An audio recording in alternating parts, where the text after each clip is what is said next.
having a Bud Light. Cincinnati beat Buffalo. Man. I'm originally from upstate New York, but I also lived in Cincinnati for a few years, and I know my Cincinnati, my old theater company brethren and sisters in Ohio are celebrating, so there we go. Mike Pizzuto, Anthony Marquez, if you're watching, go Bengals. My cousins might be watching from a just Leanne and Christina and Lisa, and I'm sorry for that. That's a raven out there that's cracking like that. Anyway, hey from New Zealand. I had to get a Bud Light, and I had to take a call. Okay, so that went a little longer, so I'll probably... God, that crow's loud. You hear that? He's loud as shit. I will probably go until 6 to give you guys more time. Anyway, so no, I had to take a call from my dad because we're ordering tickets I'll be going to Florida for the Daytona 500. We're also going to go. Maybe we might go to the twin race and some of the truck races. So he's like, "You want a break from your Instagram thing? I got to talk to you. I'm trying to, so." Yeah, it's just like right now, like the Florida is coming out in me. Anyway, I'm back. This is the final video of the event. And hey, Bryson, how you doing? And so if you're just joining us, hey, Nicole J, you're back. Hey, Nicole. Nicole, I got your message. I've seen everyone was sending me their artwork. The Two Wolves was awesome. Yes, I took the break also to look some of your artwork. I'm going to tell you what. I'll make you a deal. I'll go to 6 tonight. I'm going to do it next hour and a half. You're very welcome, Nicole J, 1994. I thought it was beautiful. I'm going to go till 6. I took a break longer than I promised, so I will give that time back. But this is going to be it. We are in the 6th episode of this 2-day event. This will be part 3 of day 2. This will be the final video of this. Why did I want to cut Kieran's balls? It was just that I was given the opportunity by Dutch. I didn't, but the fact that I was giving the opportunity to make the threat, why would Bill say no to that? So it's all about image. It's about presenting an image. But yeah, that's it. So we still got, if you're just joining us, you're like, what the hell are you doing? What's all with the Red Dead and the red and the black and all this stuff going on? This is a signing.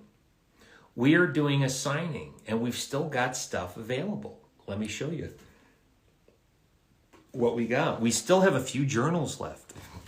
That's right. We've got Bill Williamson journals. These are great for note-taking. They're in there. We've got a few left. There's a big old quote in the back.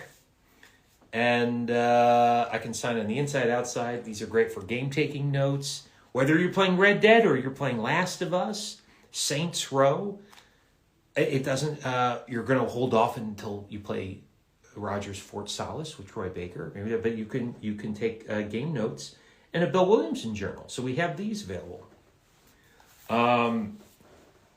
We have a few, not many. We've got just of the signed official Red Dead 2 playing cards. We've got 5 left. We've got a few left. Some of the items we have sold out of. Game covers, signed game covers. We only have one left and that's for the Xbox. We have one of these left. The PlayStation we've sold out of. So this is the time. This is the time to order. Someone asked me a question.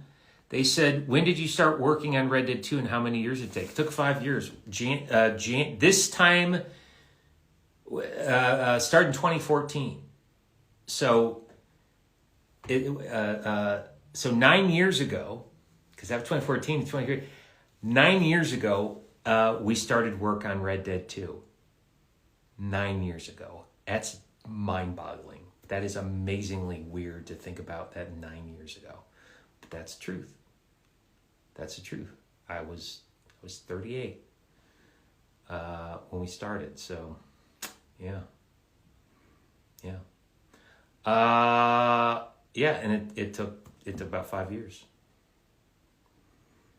And we got some people doing this. Everyone's asking that. Game of Rules. Yes, I have an Xbox One X. People ask, why'd you get the Xbox One instead of the PS4?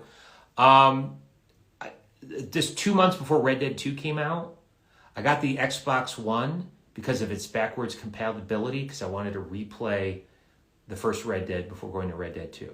And Xbox One allowed me to do that. So that's why I got the Xbox One. And usually I switch. I think when I get the new generation console, I switch. I get PlayStation. I go PlayStation, Xbox, PlayStation, Xbox, PlayStation. That's how I've been doing it. Don't ask me why. I think I just switch it up to always see which one gets ahead of the other. It wasn't. I mean, here's the best answer to that. It was part of the contract. I'm a union professional. That was part of the contract that me and my representation agreed on. We signed. So that's just as a contracted worker, that's your job to do that. So yes, it's like if I'm paid to keep a secret, that's my job. I will do it. As far as the excited person in me that's a geek, as a gamer, it's like, I don't want to spill anything. But no, it's just you pay me for a service, and if part of the deal is to not talk about it, I can do that. I'm very good at it. Done it twice. Maybe I've done it more times. There's a possibility I'm doing it now. So anyway.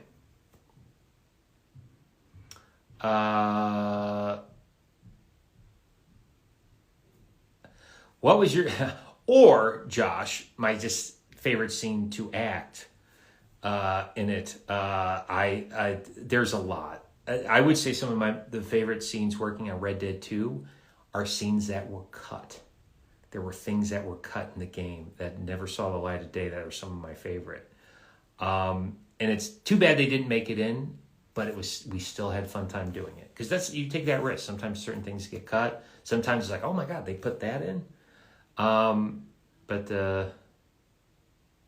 What's my favorite point of interest? Left. I'm an American. There you go, Game of Rules. You'll get that. I'm from the East, the West, the Southwest. I forget that. Mark the Bassman, what do you think about the fact that many people still call it voice acting instead of motion capture? Mark, I think you're new to the chat. We've been talking about that the last 2 days, and that's a fine question. So and here's my honest answer. There are people who are in the industry that embrace voice actor, the term, because that's the avenue they do so much voiceover work. They're like, no, label me a voice actor because I love doing voice, and there's nothing wrong with that. I know some extremely talented people that do that. The battle that is fought with that term, when it comes to what we did full performance capture. And that when you see Bill in Red Dead 1 and 2, when you see the character of John in Red Dead 1, Red Dead 2, Undead Nightmare, when you see it all, that is full performance. That is Rob Weedoff all 3 times in the full suit with the balls on it, doing blocking. It's not like, obviously, because the question, it seems like you know the difference, but the reason that it seems like the cast of Red Dead, this has become a debate thing. We said this before. I think in recent posts, Roger got a post. Ned Luke jumped from Grand Theft Auto 5 jumped on, and there was a big debate talking about. And if you guys follow Roger, you know exactly the post from a few days ago I'm talking about. Roger was going to be on, and I'm not trying to talk out of turn with this, but it's not like this is not public knowledge. It's about the movie, the new Avatar movie, and saying those performers that are in Avatar are not being referred to as voice actors. So why are people in gaming? We did the same type of work. Why aren't we just called actors? And there's a lot of fans who take it. It's like, wait, are you? I've been calling you a voice actor, but I love your work. I'm not. We don't mean to attack the fans. That's what. And as a cast member, I apologize. That's not what we meant. We adore you guys. The thing about it, and this is why we're trying to change the terminology. It's never meant to be against you. We're sorry about that. What it's meant to do, and we kind of want the fans' help. It's the way that the hierarchy of the system in entertainment works. There are people in charge, as we call them, the bean counters, that they've got the power to cast and what that. They hear the term voice actor, and they think, he's a voice actor. And in their mind, they think lesser than someone who is someone like Chris Pratt, Zoe Saldana, someone who does, James Gunn's brother, Sean Gunn. He plays Kraglin in the Guardians movies, and he's great. And I loved him in the Christmas special. He does the performance. He does the motion capture for the character of Rocket, and Bradley Cooper comes in and goes in the booth and does voiceover, and together they make a great thing. Bradley Cooper is not doing the motion capture. Sean Gunn is. Together they make a great character. Nothing wrong with that. Bradley Cooper is well known for, he started off in Alias, and then he's done all these great movies. He did American Sniper. He did Wedding Crashers. He's does everything. These great award-winning performances now. He's great. Silver Lining Playbook. Oh my God. But he's not called a voice. He's just called a performer. He's called an actor. He's a star. But he's done it all. And I think the thing is that when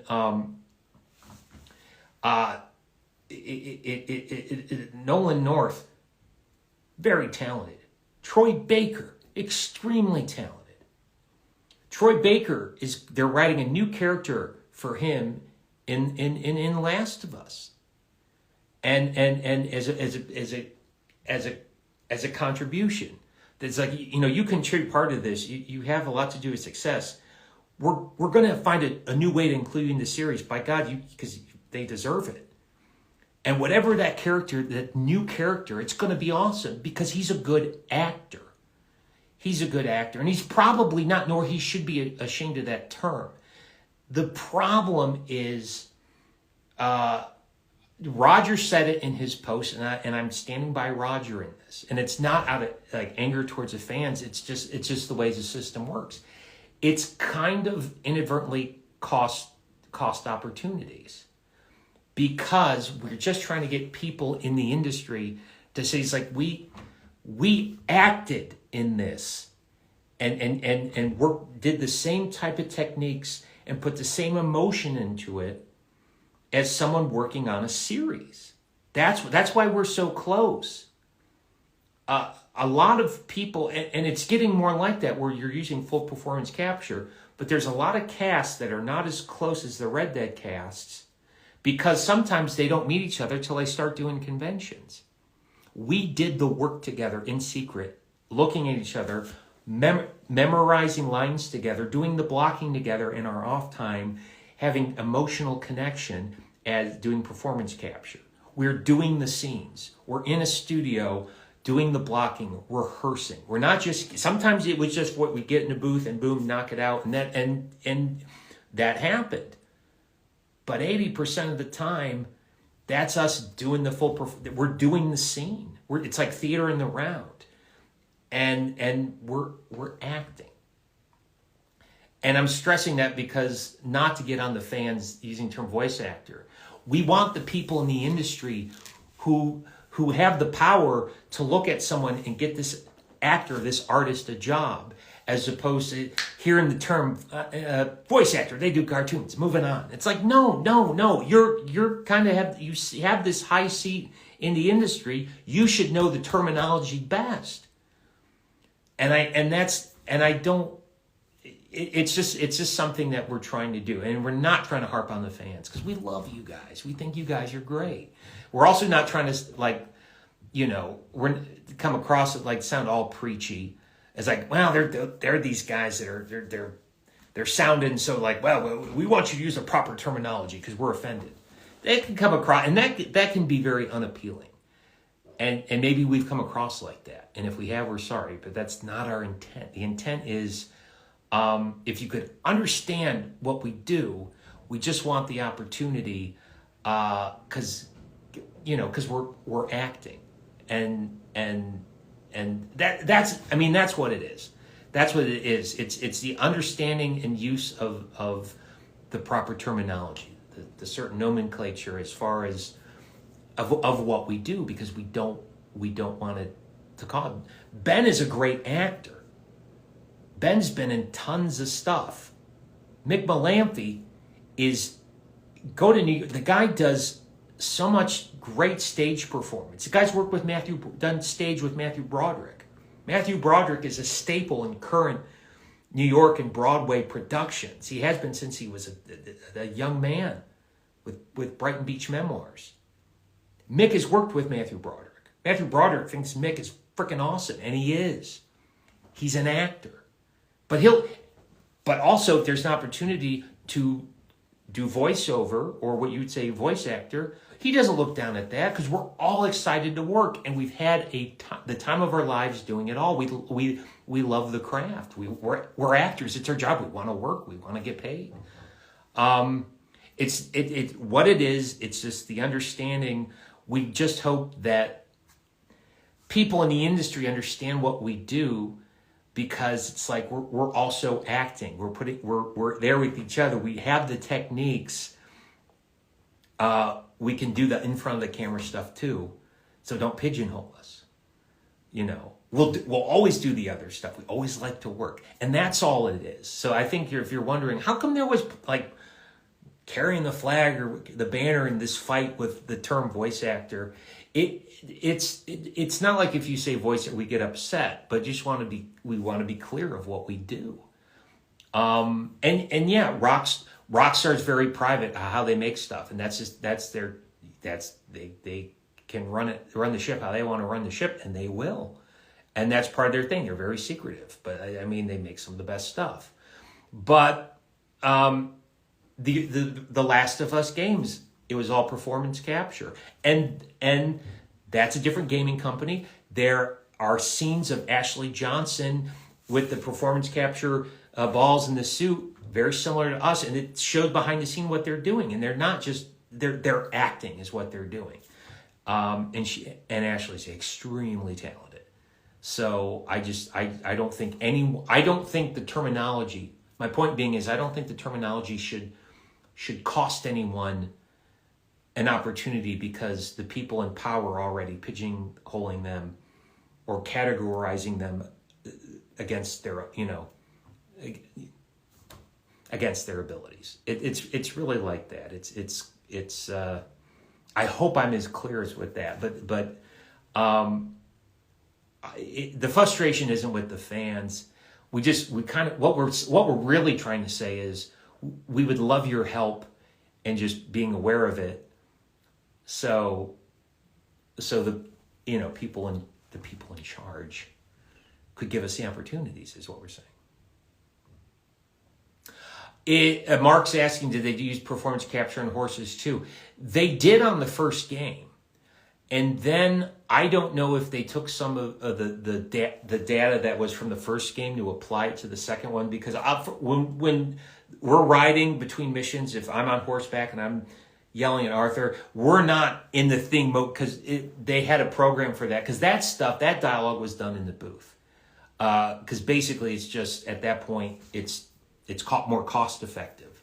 But anytime you see us walking, running, or shooting, that's pretty much us with the mice. We did have doubles because sometimes we schedule and couldn't dare. Some people there were stunts and stuff where we had doubles doing it, and that's for safety reasons. And my Bill double, his name was Modi, and he would do some of the performance. He did a great job. The days I couldn't be there, or sometimes I was there, but they needed me. We were crunching time, and it's like, you don't really have dialogue, but we need Bill there. But we're on the other stages here at the studio. When you need to do this scene, it's just like we're running out of time, and this is a kind of a way we can split you in two and hurry up the process. Sometimes that happened, but it's just one of those things that there's just some people that still don't understand how the gaming industry and performance works in that, and people are getting better with it because something like I think one of the great things series with The Last of Us is it's bringing out as far as the work that the actors in the games did, and I would hope that their contributions aren't overshadowed by the series, and I hope that the makers of the series can and hopefully do respect what came before and give credit to because they the ball wouldn't have rolled if it wasn't for those actors. So that's basically that's the whole spiel with that. And I hope you guys see where I'm coming from, or basically where Roger and Ned Luke were coming from in that post. But at the same time, when you type something in print, something's lost. So it's just, if you can see my emotion, you can see my expression when I'm telling you on video, and you understand that and not misread it, that it's never intent to offend you guys or make you feel bad, because a lot of you, it's just nothing is coming from it but adulation, respect, and that because you're so happy at what we did and you love Red Dead and stuff, and I see that, and we love you for it. So again, in this battle of terminology, the intention was never to hurt a fan's feelings or anything. In fact, it's like we feel like we're doing it in support of you, so that when you say things like, well, we'd love there to be a Red Dead series, but we want you in it, I like, that would be great. That would be great. I would do anything I could to be in it. Help me have the industry. I have no control over that. I have no control. So whatever happens, happens. It's never up to me. It's up to Rockstar. But just in general, it's like, I'd love to see you in other stuff, blah, blah, blah. That's why we bring that up. We've a lot of the cast have taken up the mantle to fight that fight. And we're not trying to do it in a pissy way. It's just like we're just trying to make things more aware. Because it's kind of how the things are going, and that's why Andy Serkis is so awesome, because he's the one guy that's mastered both, and he's called an actor. He does performance capture. He's an actor who does voiceover, and he slays it in every category. And I think that's how more actors should look, or be looked as. So anyway, that's my spiel on that. That's me carrying on or whatnot. But I hope that does the very best to clarify that whole debate. But we love you guys. We love our fans. You guys are great, and please know that. So absolutely, Mark. If they were to do another one, all they have to do is call me, my manager, agent, and say we need him again. And like Harrison Ford says regarding Indiana Jones, in a New York minute. And I mean that 100%.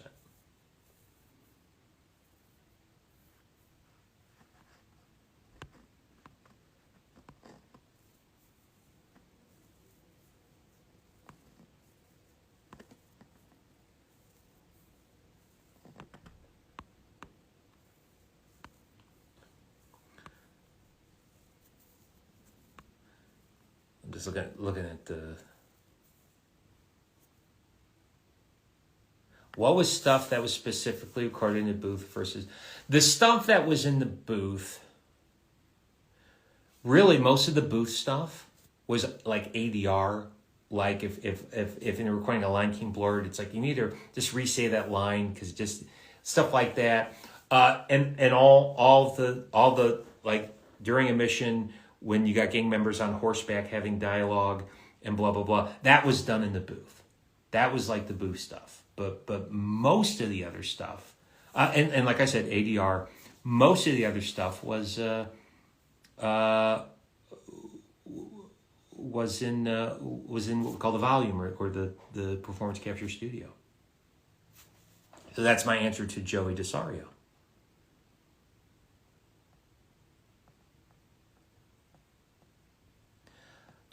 Courtney says people are a little too sensitive when they regard something as being negative or combative when the person is just being purely objective.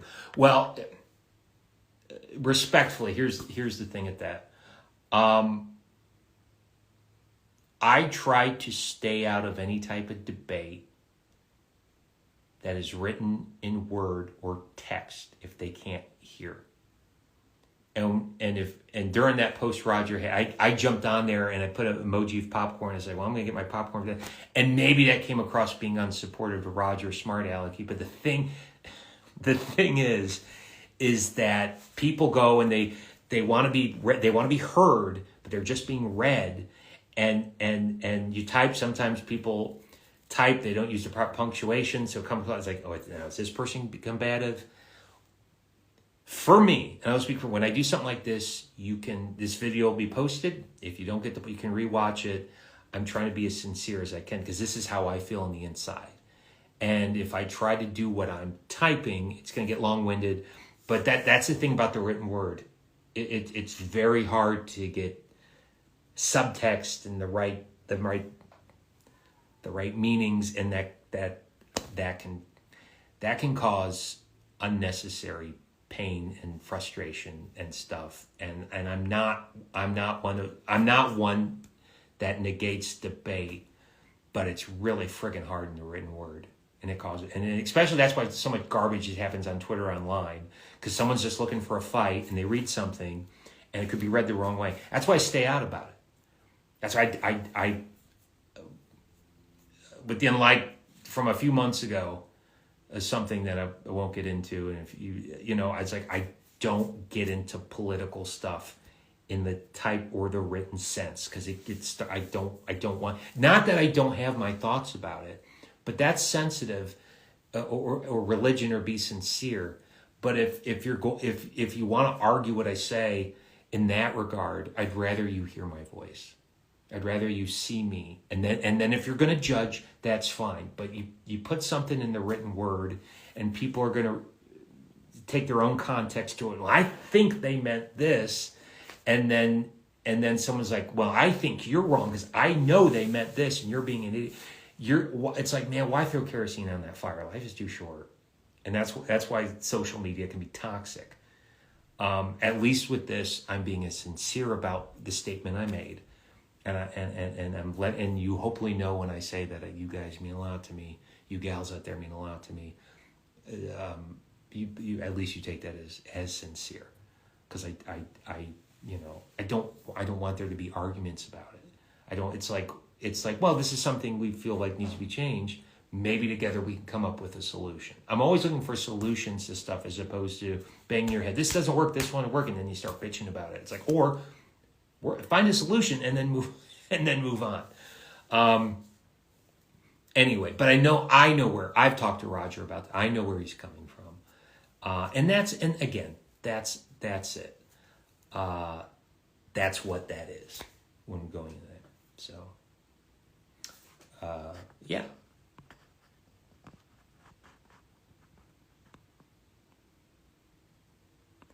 And I'll tell you what, because if you notice, because my Twitter handle is the same as my Instagram.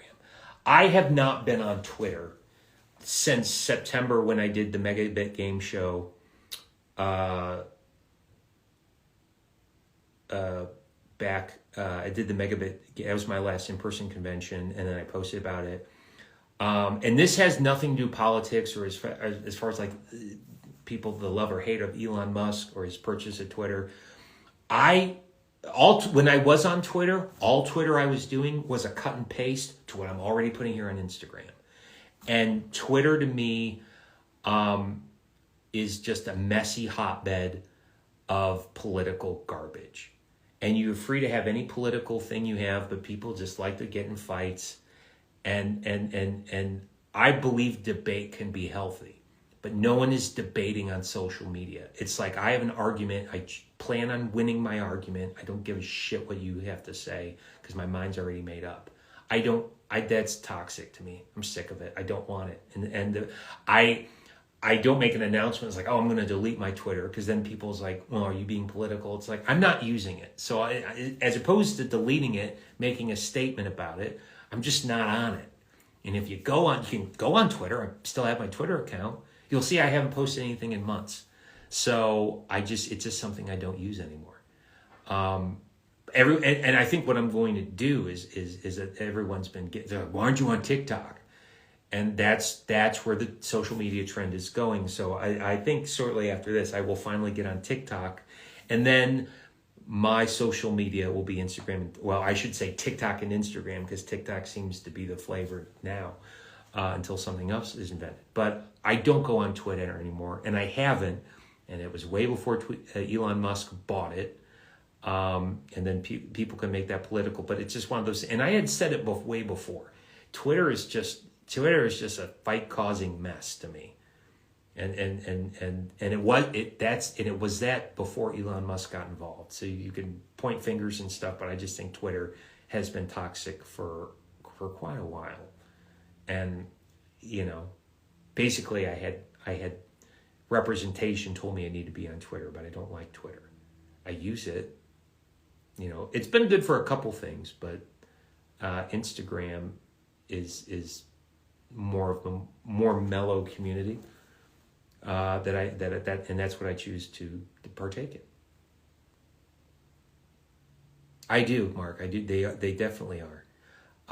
They're good friendships, and it means the world to me. Absolutely.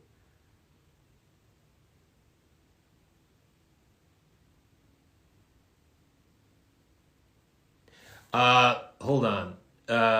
Jack But Maybe asked, do you think gaming has the potential to reach the same status as movie or television production? And do you think actors will be known for both games and movie media or able to be assimilate between the two? We want that. And I think the best way to make that happen is the people in charge need to know the difference between performance capture and voice acting. Not you, but that base my last statement. It's all it comes down to the people with the money in charge, who a lot of them are bean counters that don't even watch the stuff they're creating. They're just pitchmen, and it's like, yeah, that'd be good. Can we sell that? Could we sell that? Could we get that? What are the ratings? Can we get the streaming numbers? That's all yeah.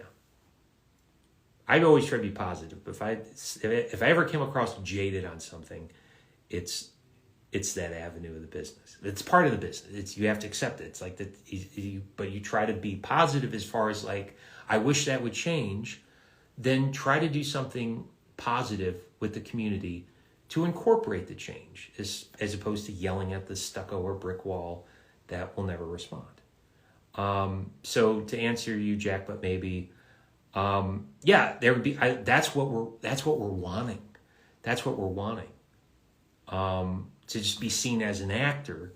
So it's like, you were great in this. Well, that's great. Give me a chance to audition for this major film. I can be good in that too. And if I don't have the look, then hire me a personal trainer. And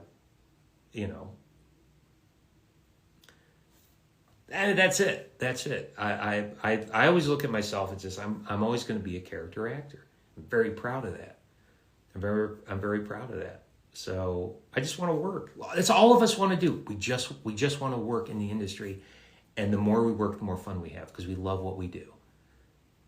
And in this business, you'll hear 80 no's or maybe 300 before you hear a yes. It's a numbers game, and you have to deal with rejection because mostly you're going to be rejected. But all it takes is that one yes, and things can turn around. So that's all we do is we make the decision as adults or professionals to partake in this very competitive industry to fight for that one yes. Because to us, we know we're going to get the 200, 300 no's. But we know if we keep it up and we just get that one yes can mean everything. And so it's a tough raffle, is what it is. I hope that answers your question as I take a sip of Bud Light.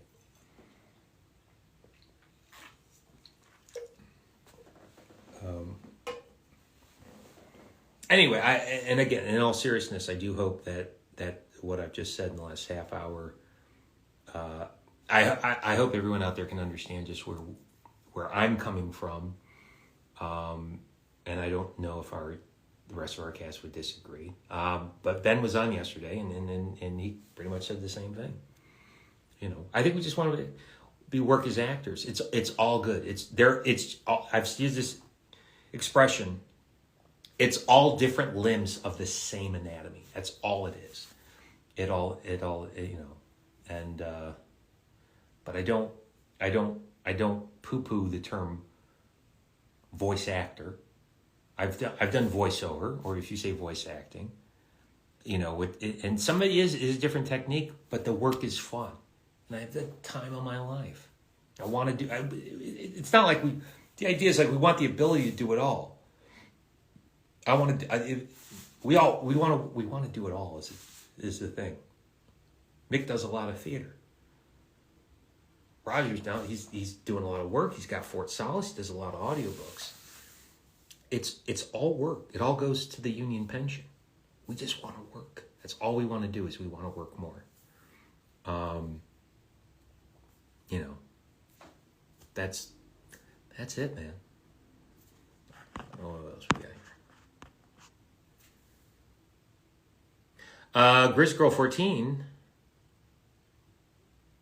Wait, hold on. Are you live streaming again? This is Gamer Rules. This is going to be the last, like each day I break into 3 videos. So this is going to be video 3 of day 2. So I had told people since I got a little late start again this morning and I took elongated breaks, I will go for 1 more hour. I will go until 6. I'll go for the next hour and then we're done. So this is it. So after the next hour, I won't be signing on again. So we are in the final hour of our 2-day event. If that answers your question, because you're like, I want to play Red Dead and go to bed. I get it, man. I get it. So, but you're not. We are going into the final hour. Toblerone Toby. Hello, Toblerone Toby. But anyway, we still have some remaining items of some almost sold out stuff, but not entirely. We still have books available. We still have our journals available. We've got cards available. It's on the store. Just all you have to do, if you still want to get something, just go to my IG page, click on the link tree, click through the blurry green page, and then you'll see the gray background button on top brings you to the Streamily store, this event. Click, and it'll take you right to the store. It's the final countdown of the signing of the Red Dead stuff. In an hour, Steve will get some lunch, actually dinner, because it's super late. And the next signing is at a later date. It's the final countdown, drinking Bud Light. But without Rob Weedoff, I was only deep here, so we could drink some beer.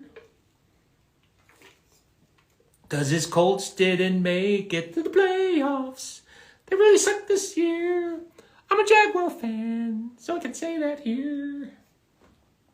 Yeah, I mean, look, man, but Jaguars been pretty bad the last few years. So, like, look, the Patriots didn't make the playoffs. The Colts didn't make the playoffs. Ben and Rob have been floating on good times for a while. And me as a Jaguar fan, I've been scraping the bottom of the barrel. So I make no apologies to say I'm happy the way things turned out. You know what I mean? You know what I mean? That's what I'm saying.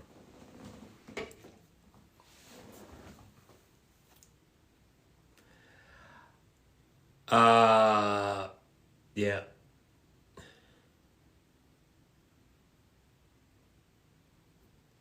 Jared Mulcahy said, Johnny Depp is John Marston, Josh Brolin as Arthur Morgan in a movie adaptation of Red Dead Redemption. I don't know. I mean, it's look, it's not up to me to say. It's not up to me to say. But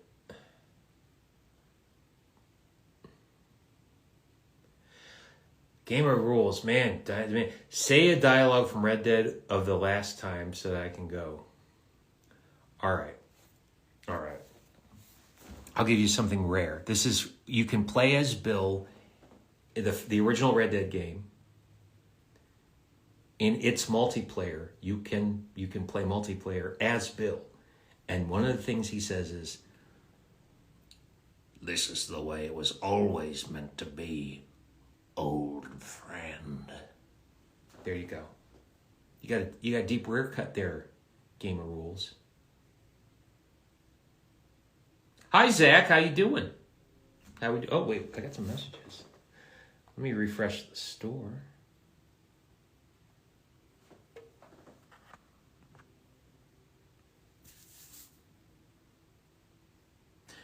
Oh, the jackpot maybe about, yeah, no, I answered that. Yes, I do think gaming can reach the popularity and the prestige as film or TV making. How's the process of being hired for a video game work? Mark, here's the thing about that. When I auditioned, when Ben and I and Rob auditioned for the original, this was a week before Christmas of 2008 at Kathy Knowles Casting in Santa Monica. That's where the auditions were held, in person, in the rain. The audition was like on camera, like you're auditioning for a feature or a co-star on a series. It was, and we didn't know it. It was like a Western project. We really didn't know it was a video game. We didn't, because they were so secretive. We didn't know. We were just acting. We were just auditioning. We thought either something for series or whatever. And it was like any audition you'd have for film or series television. That's what the audition was. And so, yeah. Tyler asked a question. We've been talking about this. The announcements this week of both season 6 of Cobra Kai and season 3 of Ted Lasso are going to be the final seasons, and it's like crunch. But I have no idea that both shows, which I love to pieces, their final seasons are going to be epic, and I'll be there for it, and I'll be happy that we had them at all. That's all you can do. That's all you can do. So that's how I feel. I don't want the party to the end, but parties can't last forever. That's what makes them special. There we go. No, but I've loved going back into the Karate Kid realm because I loved those movies as a kid. I loved them. I loved, they have if you grew up in the 80s, they have a very special place in the heart. Like Back to the Future, the Christopher Reeve Superman movies, that it's one of the Goonies, I remember seeing Empire Strike Back when it first came out. Not the reissues, the first time. I remember seeing Jedi in the theater the first time. Indiana Jones and the Temple of Doom the first time. I remember when Raiders came out, I was too young. My sister and her friend went. And so I remember my grandfather, we waited around the mall where the movie theater was for 2 hours, and he bought me Star Wars toys. So I felt better. I could go see Empire, but faces melting in Raiders was too much, so I didn't get to see it.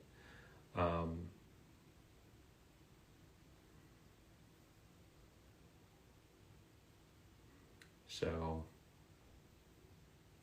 Zach asked, what is your favorite part of voice acting?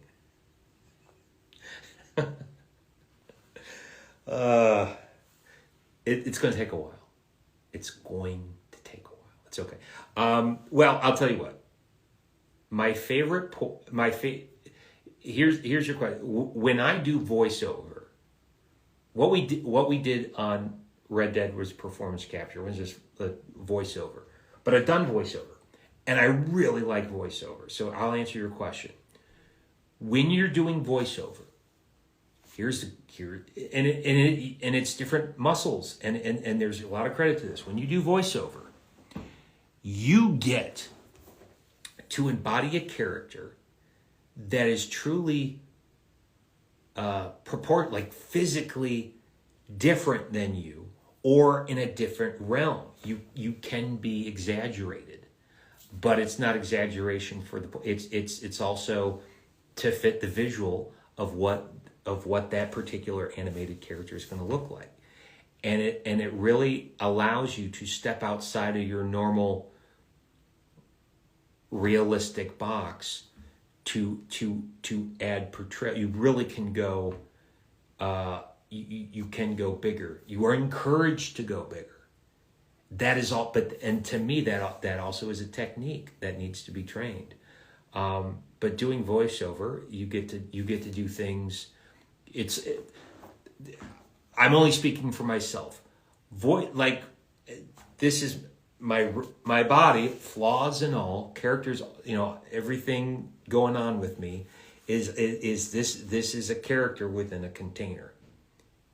And when you're doing in front of camera, you can find truth within that. Oh, hold on. This might be I'm waiting for a Sunday delivery. I'm going to leave the camera running. Hold on a second, okay? My foot fell asleep, son of a bitch. Hold on a second.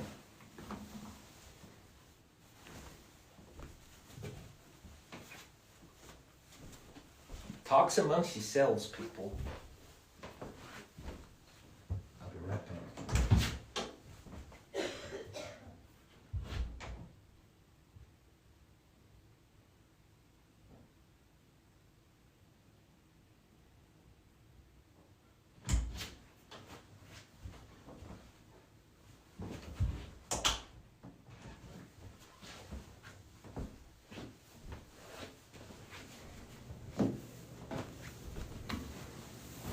Hey,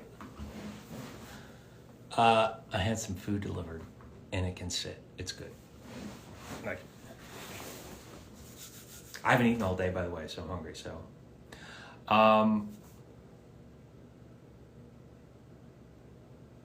shit. What was I saying? Oh, voiceover. This on-camera acting. This is what we have to work with. And in acting, your job as an actor is to. Roger said this, and I love this quote. It's like actors aren't to pretend or tell lies. Your job is to tell the truth through a character.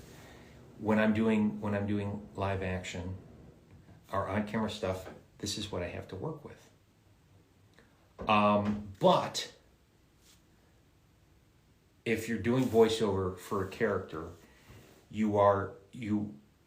it's like, this is your container.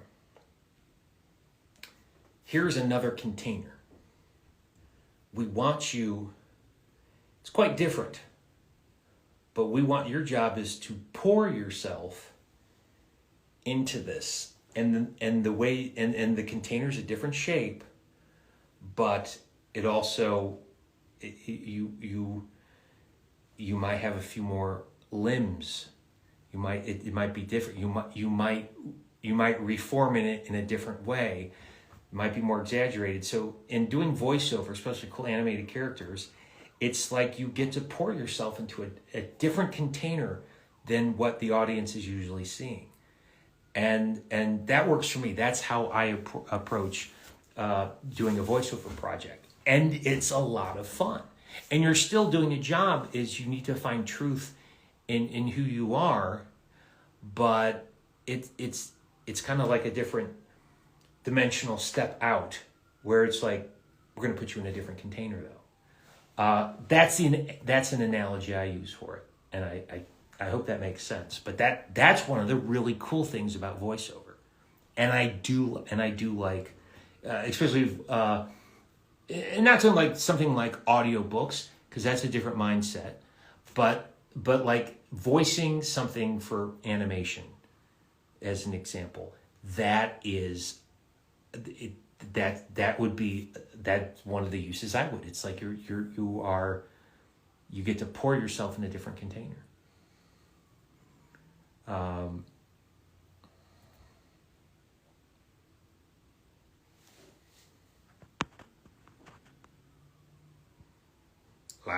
Like a pancake. Yes.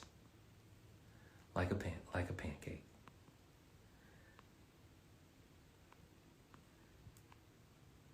Oh, thank you, Cameron. A lot of people joining. Oh, hey, looks like we got here. So, well, Honey and Darling Adventures, it's actually performance capture, but yes. But no, Zach asked a question, my very point. I do have it, when I do both, and not referring to Red Dead, because that was performance capture, but I've done voiceover, and when I do voiceover, there are some very awesome elements to it, and I just described one. It's really fun. Again, it's different aspects. It's all connected. They're different limbs of a single anatomy of performing, and they're all art. They are all art. Frank Oz is a great director. Frank Oz, is he a voice actor? He's a puppeteer. And puppets is one of the oldest forms of performance and acting. It is an art. It's different. Performance capture is more. It's just really akin to acting, but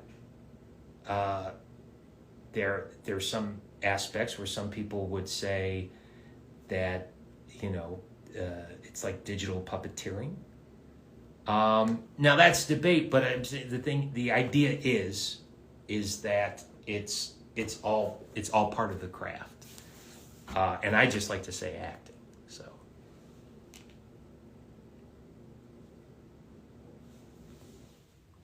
Frank Oz is the freaking GOAT, and he's a good director. Go to IMDb and look at the classic films he's directed. The guy. I'm surprised Frank Oz never directed a Star Wars film. He's been in it. He knows the score. I would love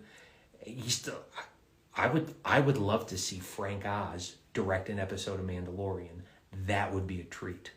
I think I want to see that. I would see that. Talk about something very character driven. Oh my goodness.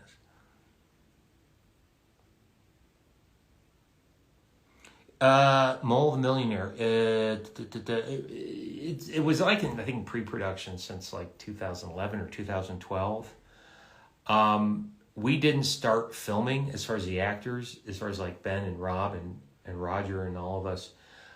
We didn't start until January of 2014.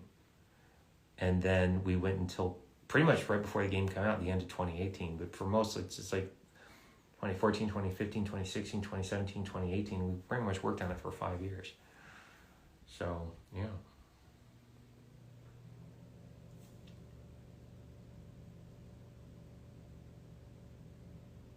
I would love to see Frank Oz direct an episode of Mandalorian. I think that would be a treat.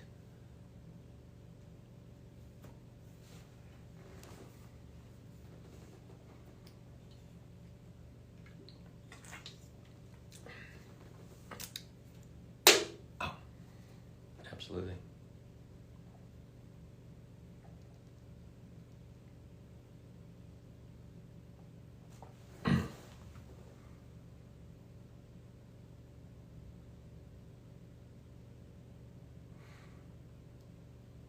Full send, Steve.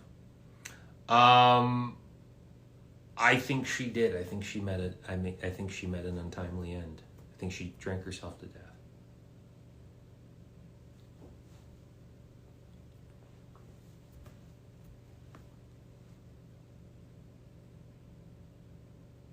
Oh, Mark, I answered that before. Were you not here for earlier today when I answered that? What character I'd play?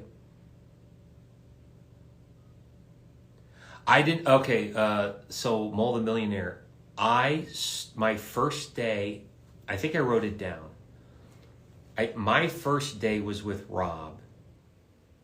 Was January 17th or 19th, like around that, like January 17th or 19th of 2009 is when I started work on the first Red Dead. And then I finished in May of 2010, just weeks before the game came out. I was working up until then. But as far as the days I put in were nothing like the days of Red Dead 2. I put in I think a total of 7 days on the original game, and as far as my work on Red Dead 2, I lost count so early on. So it was just completely different.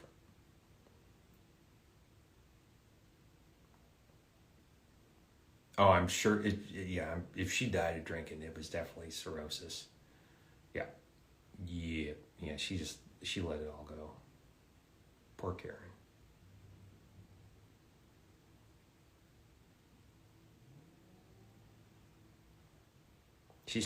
Actually, I think she really liked Sean more because her and Sean were kind of hooking up, but I think that she had feelings, and as soon as we lost Sean, that's when she started losing it, which is kind of even sadder. I think that even though she was kind of the tough, next to Sadie, she's the only gal in the gang, or Grimshaw in the one missing. But as far as gals in the game, Karen's the one that picked up a gun and did some work. Did the Valentine mission, would stand guard. She knew how to protect herself. So the thing is that she was one of the tougher gals. But I think losing Sean, and then as much as she didn't get along with Molly, seeing what happened in Molly, I think that cracked her. That the deep seated crack in her makeup was on the inside. I think that just started splitting, and I'm a chill guy and an underrated actor. Well, thank you.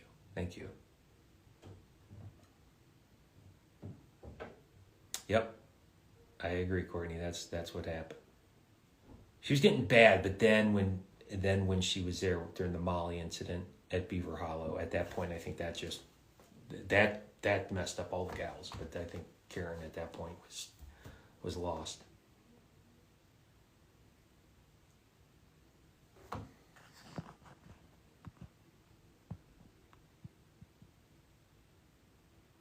Yeah, Mole. They developed early, but I think as far as like what would count as pre-production might not have been till 07 or 08. But yeah, my work didn't start till January of 09. But yeah, I think they were looking at it early.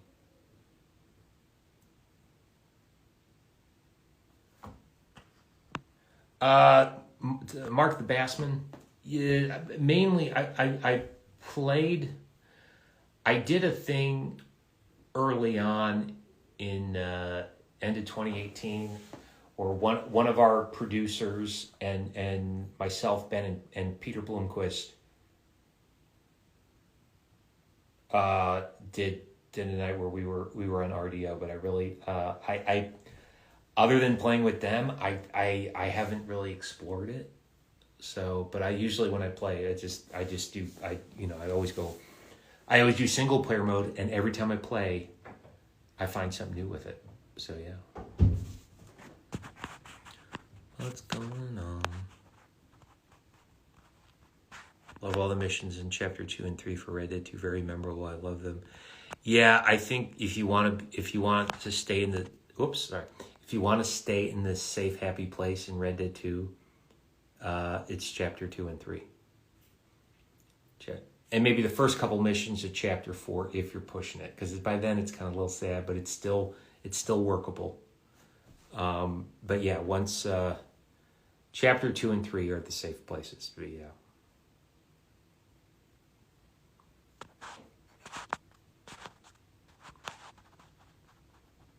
Finally saw the UFO. That's cool. See the ghost train? That's cool.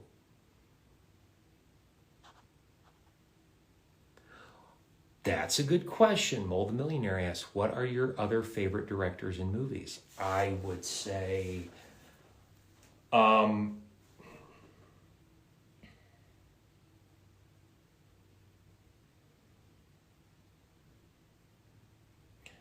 love Tarantino's work. I love Clint Eastwood's work. I love Scorsese's work.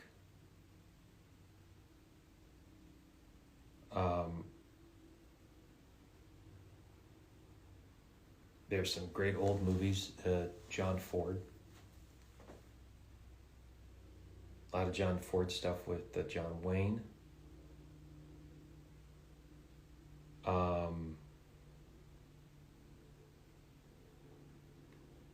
Early Blake Edwards as far as comedy. Mel Brooks comedies. Oh my God. And oh my God, he followed through finally. We're getting History of the World Part 2. I'm a major Mel Brooks fan. Now he's starring in it, right? He's not directing it. It's going to be broken up into a series for Hulu. But I love Mel Brooks, and we're finally getting History of the World Part 2, and I've been waiting for years because I'm that old. So yeah, Mel Brooks, great.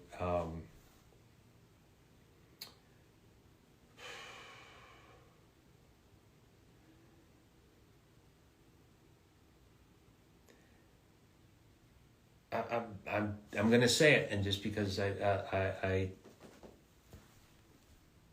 I'm still a fan of Woody Allen films, and I know saying that there's a lot of baggage, but I'm a fan of David O. Russell, and there's baggage there too. Let me be honest with you. You know what? A director that's I want to say 2 female directors that are really carving a name for themselves. I'm very impressed with Elizabeth Banks and Bryce Dallas Howard. Now, Bryce brought health from her dad, and there's nothing wrong with that, because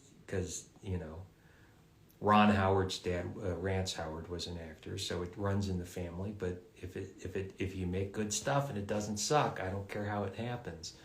But Bryce Dallas Howard has directed some of the best episodes of Mandalorian, and I'd like to. And there might be influence there. There might just be help because of her dad, but it's like give her, let her fly on her own. Maybe that's good because she gets it.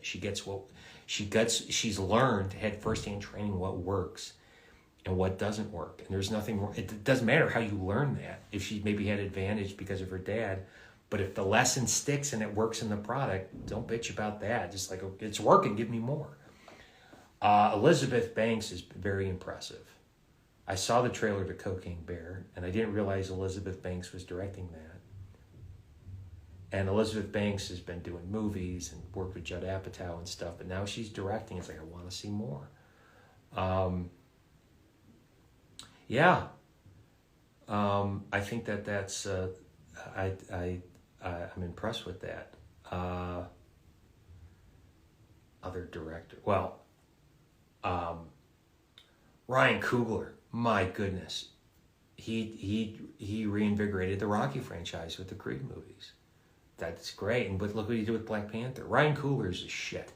I'd love to see Ryan Coogler direct Star Wars. I think it'd be fascinating. Oh my God, and like Frank Capra, genius. My goodness, yeah, so many great directors. What time is it for me? It's 5:29. We're down to our last 30 minutes because I'm gonna be done at 6. I've had a great time, and I don't mind shooting the shit with you guys at all. I find this very entertaining and relaxed. I'm still drinking beer. There's still football going on. I don't know. Maybe get close over. I know the Bengals won. I'm just checking everything. What's your favorite Star Wars movie? The old ones or best ones? Classic? God, I'm gonna have to say Empire. Empire is great, but I still love the original. Yeah, I like Jedi, and you know what okay. I'm gonna say I probably told this at conventions. People ask me about Star Wars, and I think,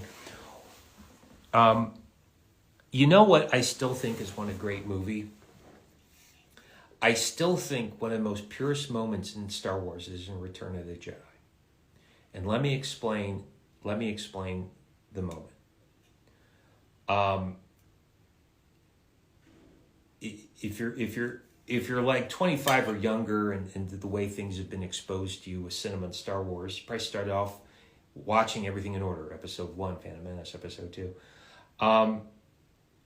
The journey of C-3PO and R2 is comedic and has a lot of folly, as it were. But by the time you get to Jedi, one of the key moments in the original trilogy, and I remember this, C-3PO when Uncle Owen first buys the 2 droids and talking to C-3PO about his involvement in the rebellion, and Luke's like, well, what was it like? And he's like, well, I didn't see too much action, and to be honest, he's like, I'm afraid I'm not that great of a storyteller. And by the time you get to Jedi, and they're on Endor, and that night when they're having the celebration, and C-3PO with R2's help, he's having his moment. You won't think of C-3PO as being brave or being a fighter or even a contributor to everything in the Star Wars universe going on, but he did one of the most key things. He started off not as a storyteller. All he did, Han Solo would yab at him for yapping his mouth and cut him down. But in the end, he did the one thing that he said I'm not good at. He told a story. And he basically told the story of the Skywalker saga to the Ewoks. The Ewoks were us in that scene. And he did the great thing, and R2 was helping with sound effects. And the scene where the Ewoks and Leia they're cuddling into Han, he's looking, and he's like, this is a tender moment. He's telling our story. And he did it so wonderfully. The Ewoks said, I'm buying it. You need our help? And man, did that not turn the tide. And C-3PO did this thing. It's like it's like you had one job and you finally did it. And it was great. And that chokes me up. I think that's one of the most beautiful moments in Star Wars is C-3PO starts, I know I'm loud, I'm annoying. It's like, you want me to tell you a story? I'm not good at that. But by Jedi, he's like, I'm going to tell a story. And he told it so damn good that the people listening said, not only is that awesome, I want in, and we're going to kick their ass because I believed in what you just said. I think that's the most beautiful, underrated part of the Star Wars saga. You can quote me on that. That's why I love being an actor, because all you're doing is telling a really damn good story. And I'm very honored to be part of Red Dead, because we told 2 of them really fucking good.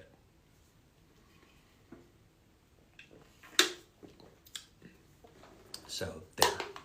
I hope that answers that question.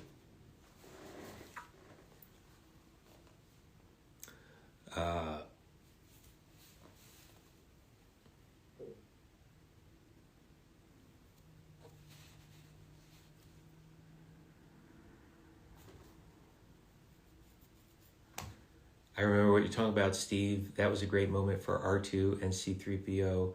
My favorite story. Yeah, no, it's. I think that's. I have been to Wisconsin. I once dated a gal from Cudahy, outside of, yeah. Yes, I have. I've seen the bronze fawns. I've had the squeaky curd cheese. Yes, I have. I've been to Kenosha. It's halfway between Chicago and Milwaukee. It is the halfway point.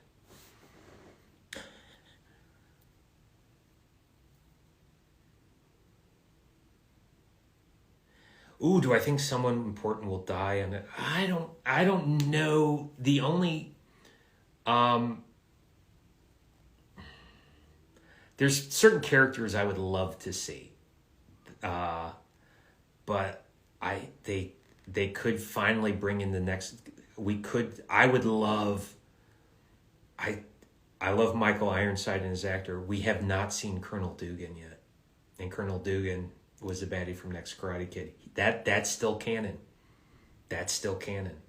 I would love for Colonel Dugan to, but I'd like to see Hilary Swank come in. I don't know what at this point. I would hope that they said we're going to make this the final season, but we're going to give you, instead of the usual 10 episodes, we're going to do like 12 or 13. We're going to put extra. We're going to give like in each episode a little longer to give it extra meat. Now, if they do something like that, then they can bring in those characters.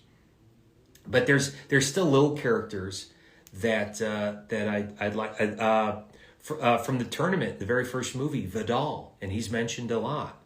I'd like to see Vidal come back. We haven't seen. Speaking of Dutches, there's Dutch. Played by Chad McQueen.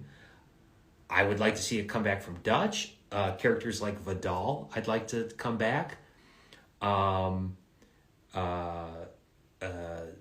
Yeah, I'd like to. Who else haven't we seen?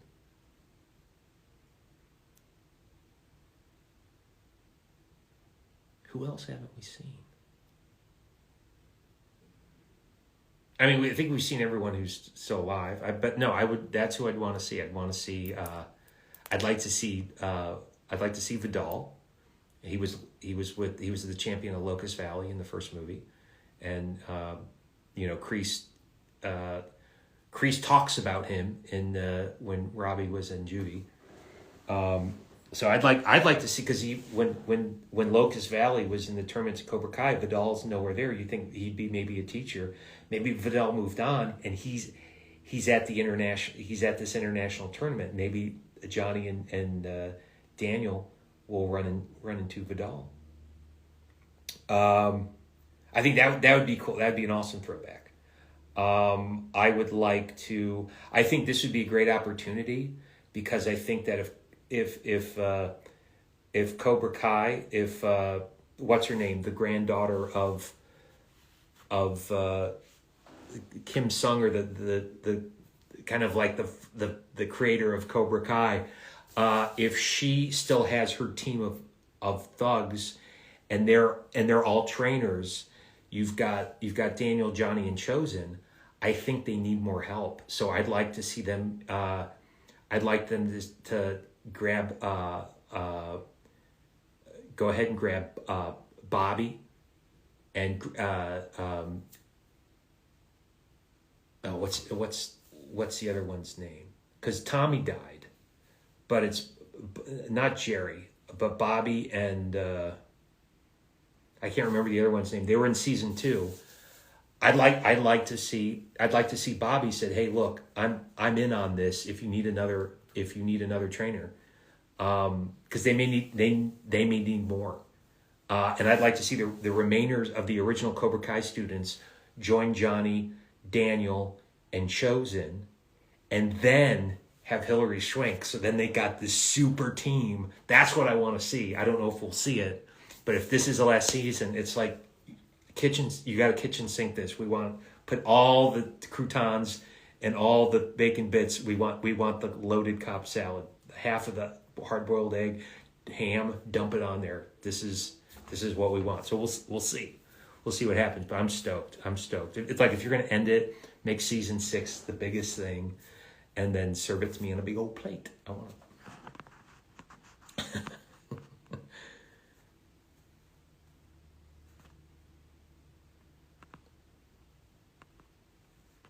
Yeah, I don't know what to do with Red Dead series. I will see. Um,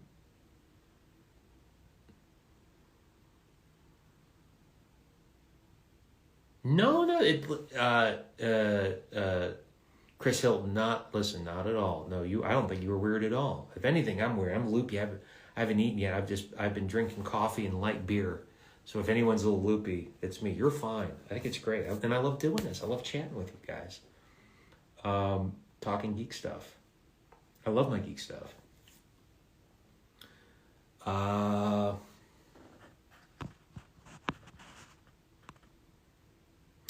Mole the Millionaire says, I've beaten Red Dead both games many times that I know the game so well. The story always will be its masterpiece. I really wish they would make a Red Dead movie just like the again, it's not up to me.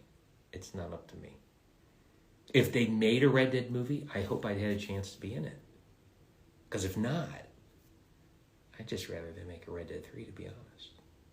But I don't have any control of that. It is what it is. It's just, I enjoy my contribution. We'll see what, I guess we'll see what happens. But would you rather get a Red Dead movie? Or would you rather just have a Red Dead 3? And that way you're in control. What would you rather have? If you had to choose. I know which one I'd choose. So.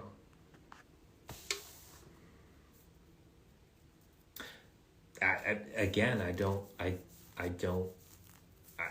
have no control over it. I know I'd rather just be a new game personally. Because I think Red Dead works it works the way that it does. Yeah, thank you, Courtney. You said it without me saying it. It's like I would just rather do another game.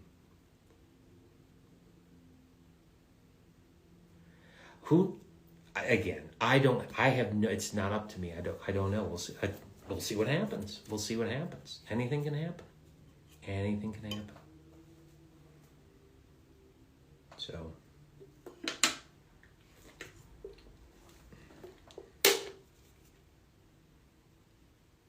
Does it hurt to do Bill's voice?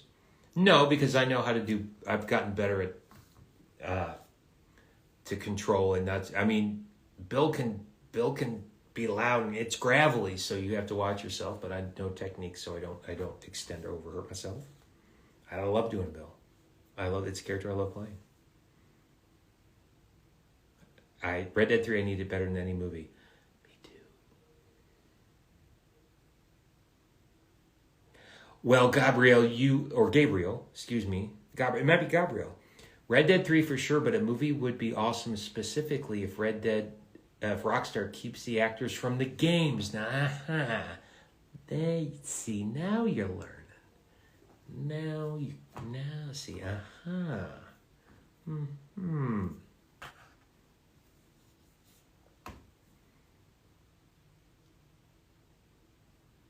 And then Cole had his statement, and Cole, I gotta agree with you. But again, I have no control over that. I have no control over that. If they did, I would hope they said, well, we're casting so-and-so as Bill, but we love you, and we're going to give you another part in the game, in the film or the series, and that would be cool. Never turn down work. But if you're asking me what I'd rather have, it's like, I'd rather we just do another game.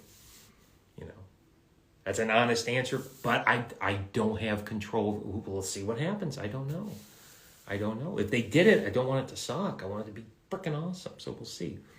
Last of Us they went right out the gate on fire with that first episode, and they have to keep it up. Because usually film or television adaptations of the games have usually fallen flat like old open cans of soda. So we'll see what happens.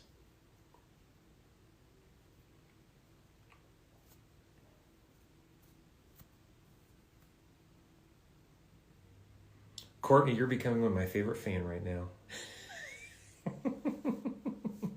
Let's just get GAT. Well, see, now, Cole, that's the most realistic expectation. It's like, let's be practical and logistical. Let's get GTA. and you know what? That's probably what Rockstar's thinking too. So that's the right answer right there. One journey at a time, my friend. One journey at a time. Hey, look who joined. Pete, you don't feel obligated. I'm asking you, would you like to join real quick? Because I'm only going on for 15 more minutes. Hey, buddy, would you like to join this party for the last few minutes? I'm drinking light beer. We're talking about Star Wars. I'll leave it up to you. GTA is more popular than Red Dead, though, but I still love them all. Well, listen, GTA just is mayhem.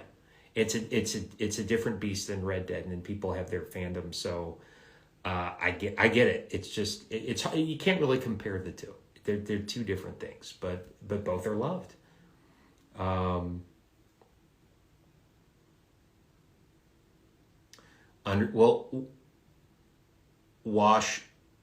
Wash all in the places that we can't see. That's what I. Good to see you, Pete. We haven't FaceTime and chatting along. We should if you have time in the future, maybe not in such a forum like this, but I'd love to catch up and do a FaceTime or like a Zoom in the future if you're feeling like it. Let me know, man. My comments are not working properly. If that's what you meant to type, I can see that. Is that what you meant?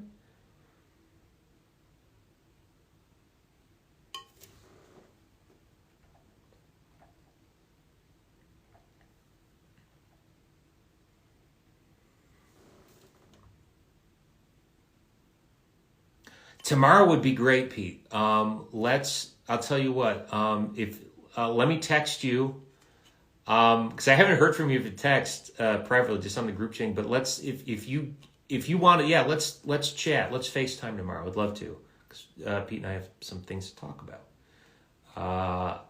Star Wars: Revenge of the Sith is also great. You know what, Mole? I'll say something about Revenge of the Sith, and this is what pisses me off about the sequel trilogy. As much as the prequels have their own faults and their own detractors, the opera scene and the Darth Plagueis monologue that Ian McDiarmid gives as Palpatine was gold that could have been nurtured and used in the sequel trilogy, and they ignored every bit of it. And Snoke was a bullshit character. He should have been Darth Plagueis in disguise. I'm going to go on my rant. I'm going to go on my geek rant, so bear with me.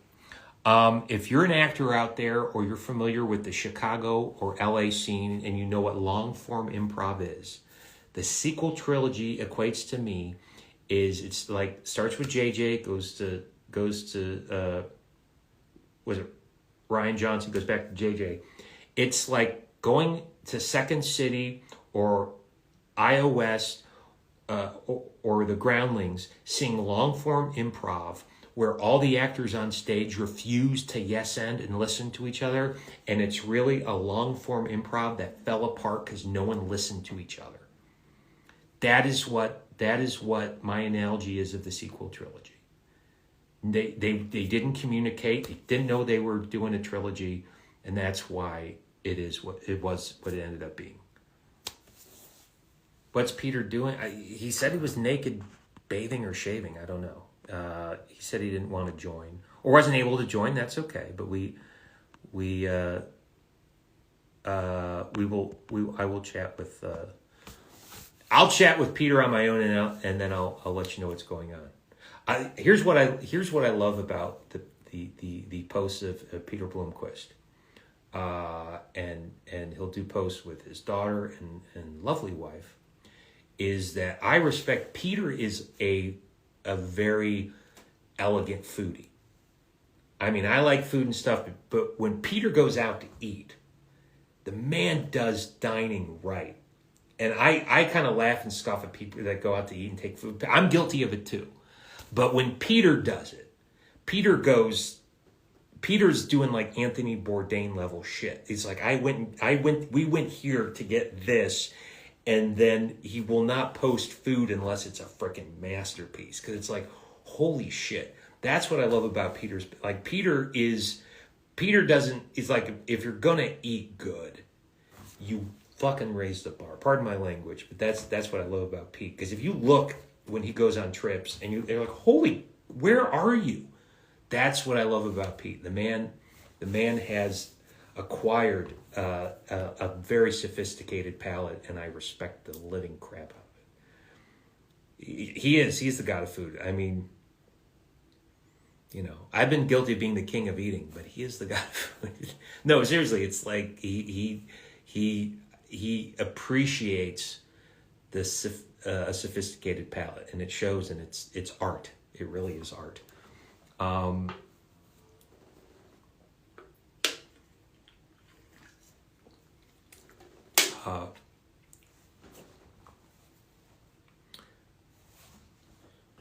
What else?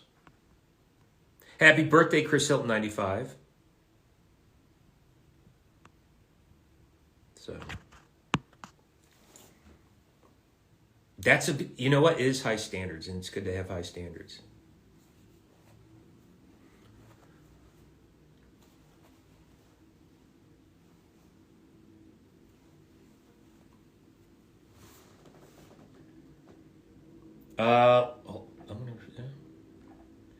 So, guys, we're in our last 10 minutes. So I'm going to do this one more time. I just like, but before the shop closes, if you're thinking about getting something from the store's still open. We're running out of time. So I'm just letting you know, we still have prints available. We still have these journals available. We got a few left. I do love Marvel, absolutely. We've got just a few of the official Red Dead 2 playing cards remaining. Yes, we do. They're right here.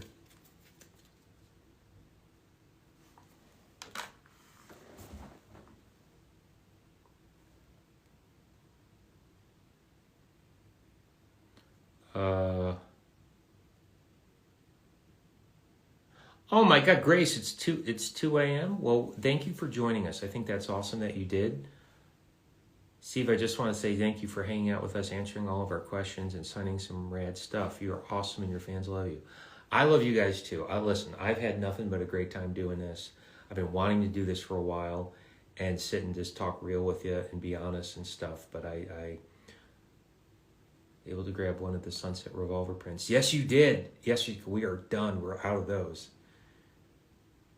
There you go. The thing about that print, it's not a Bill specified print, so you probably want more cast members to sign it. And I wasn't thinking about that, and there might not be a lot of room. But you know what? That's too bad. Well, if you find they'll make it work. I understand. Thank you, Jaxo Glenn. I'm so sick, man. You're such a legend. Well, I just try to be me. And thank you. I'm glad you always have a great time. I have a great time. I have a great time doing this. I don't know the next time we will do this. You got to let it breathe. But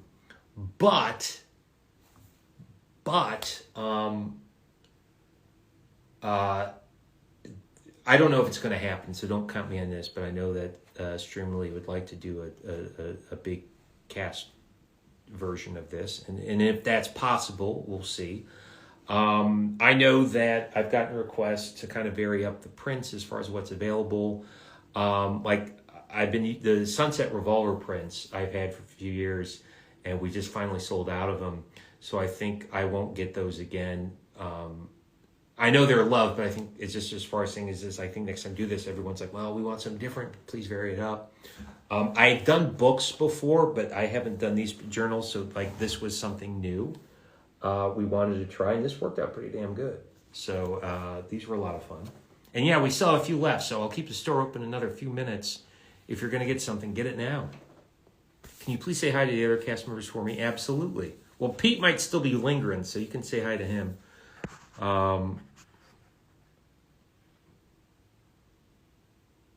Do you want private messages? Do you want to be in Red Dead 3? Of course I do. I think I've said that 50 times now. Can you do a backflip in your mind? Do you think game development has the potential to reach the same... Oh, I already answered that for Jack. Is Red Dead Redemption 3 in the making? I don't know. I don't know if they're... Rockstar might be talking about it, but your guess is as good as mine. As far as what's going on with Rockstar right now, I've been out of the loop since the beginning of 2019. The last time a producer emailed me about something. So right now, I know nothing. I am out. I am officially out of the loop until I'm asked to be back in the loop. And if and when that were to happen, y'all aren't going to know about it. And that's as honest as I can be. And you know that answer, though. I'm not telling you something you don't already know. Thank you for doing this. I really enjoyed it. I hope you're having a great day, and I wish you the best. Much love. Thank you, Gabrielle. I am. Oh, hold on. You just ordered a print. Well, hold on. Let me refresh. Look at that. Okay. We'll get you in here. Hold on here. Rudy. The real my name is Rudy. Then let's... The store's still open, folks. I'll stick around if we're going to keep doing this. Rudy, let's do it, buddy.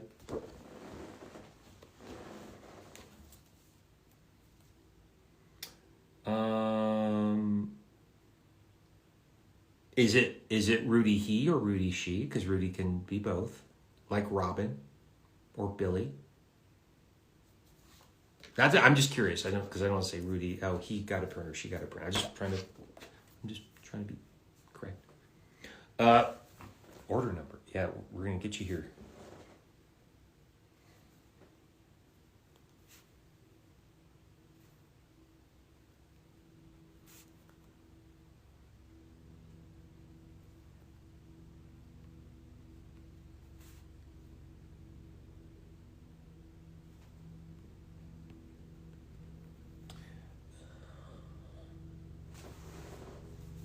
Okay, and Rudy, well, I'll just think of a quote. Where's my, here we go. This has been resting, so I have no doubt this is gonna.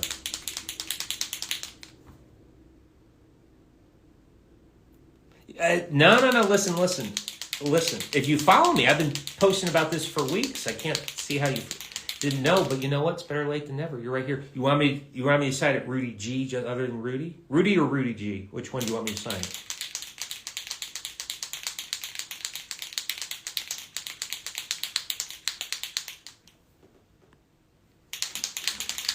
All right.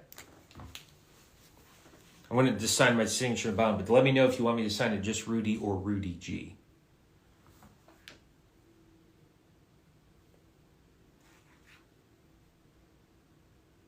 Rudy's just fine. Got it. Okay. I always ask. You always want to make sure.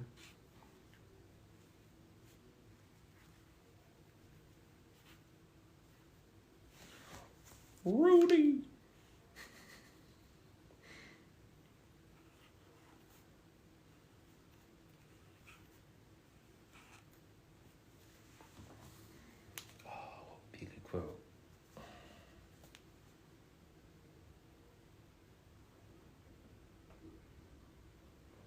Oh, I got a good quote for you. Do you want me to do a specific quote, or do you just want me to pull from the Rolodex of my mind and surprise you? What would you like?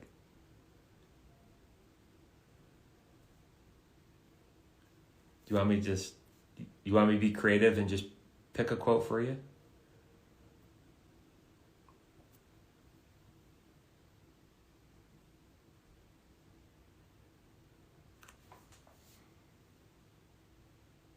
Okay. All right.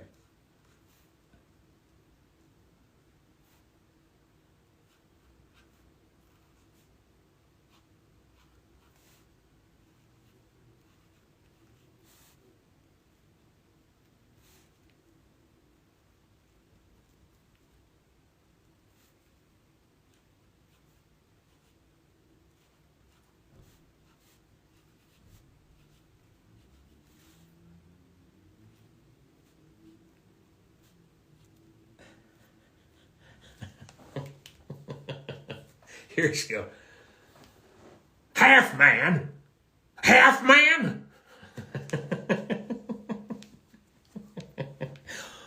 What's that even mean?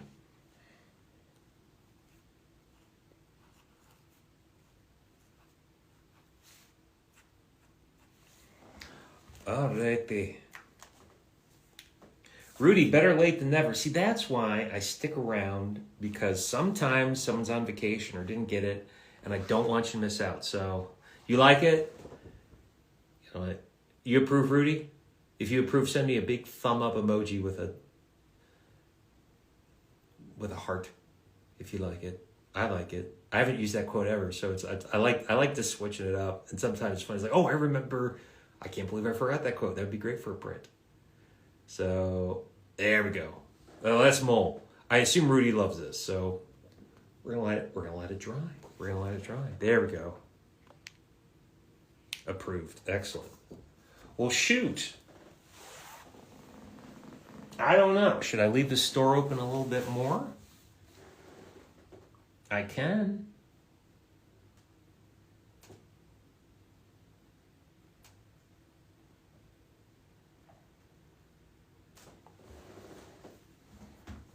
I can, maybe I'll tell you what. If you want someone private is like, yeah, but I don't know if you're going to buy anything. No one's pressured. I can hang out a little bit more. If anyone thinks they want to get something, now is the time.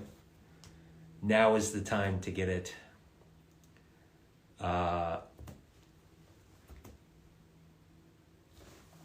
Yeah, or follow me. If you guys are not following me, half man, no more Dutch, and no more you. Shirley.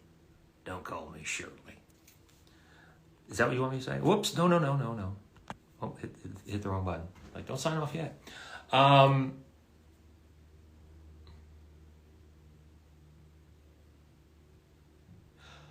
George, everyone, there's George.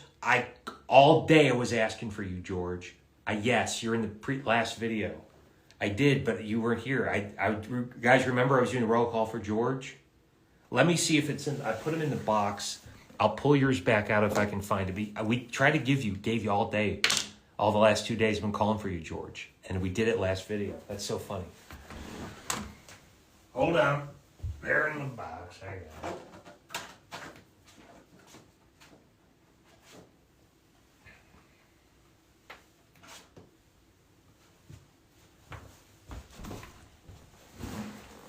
You mean this one? Now I'm in. Is this you, George? We did this the last video. I held off. I did roll call. Yeah, Courtney's like, I remember that for 10 minutes, like at 8 different times. So it's not like we didn't. We as a group, me and the fans on here, we waited for you, George. Courtney will back me up on this. Yeah, she's like, I remember that. Chris Hilton. How do I order? Okay. Yeah, it's the last video. It's the one, the front still is me with a coffee mug held up that has a pig on it. That's the video. So it's the last video posted. It's on there, I promise you. But yes, I'll just show you again. We did not forget you, but we did wait. I did roll call because I didn't want to miss anyone. If you still want to order, this is what you do. You go to my Instagram page. Under my circle picture below, that's my bio. There is a blue highlight. It's a Linktree link. Click on that. A fuzzy green screen comes out. You click through that, and then a gray background with little oval buttons. The top oval button says for the Streamily event, has the date, today's date. You click on that. It will take you right to the store, and you can order anything that is left. Some things are sold out. We are out of.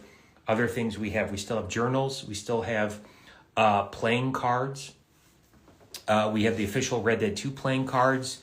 We still have a few. We've got, if you have an Xbox and you want a game cover sign, we are almost sold out. We have one last Xbox game cover sign. We are sold out, except this is the very last one if you still want it. We also have the redemption package.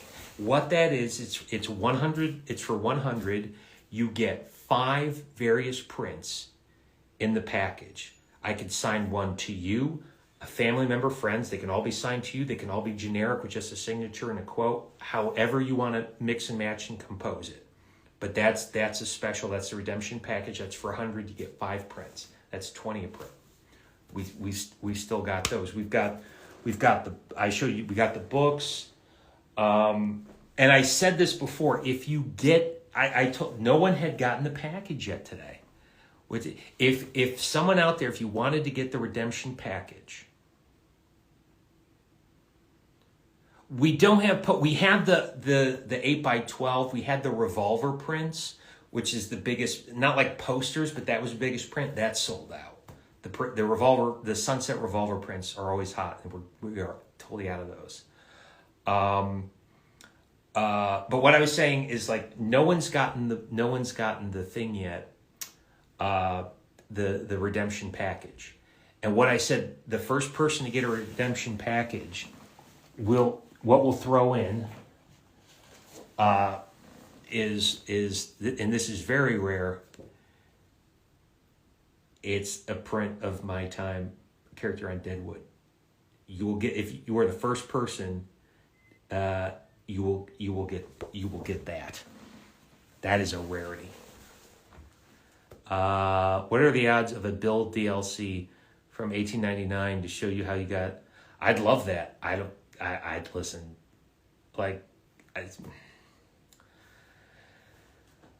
We would have loved to have done a Undead Nightmare 2. I was hoping, and it didn't happen.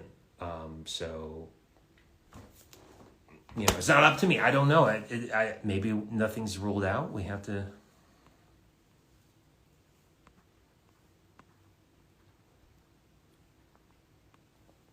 So, I'll answer the question one more time. Get people message. How do I order? I'll answer it one more time. Here's what you do. I think people are just signing on again. If you want to order, go to my IG page, go in my bio. There's a Linktree link. You click on that. Fuzzy green thing comes out. You click through that.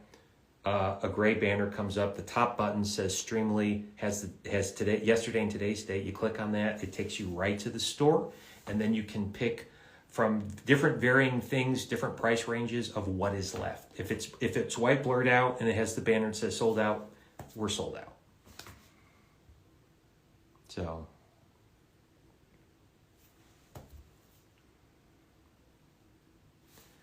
I would love to do a Bill-based game. Why not? Why not?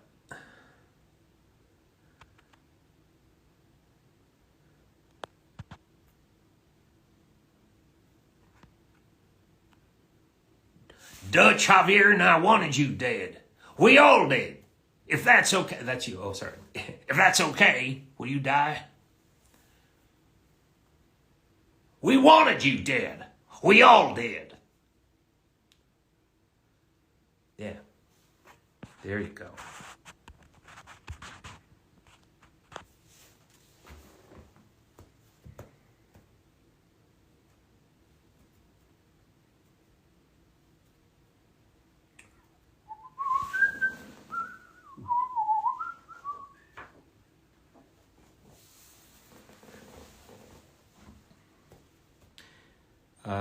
What else? Oh, got a lot more comments. Mexico and New Austin are my favorite area of the game. And Mexico is cool. I'll tell you what, I'm glad Mexico wasn't in Red Dead 2 because it makes it something unique to the original game. If you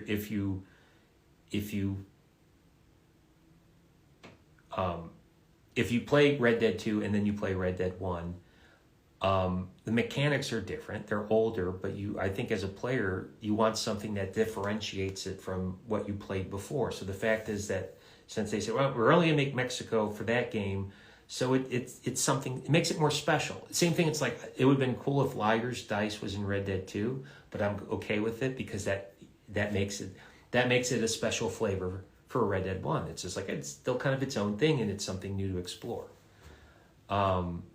I don't mind that choice at all. I think it kind of just, it keeps that certain thing special.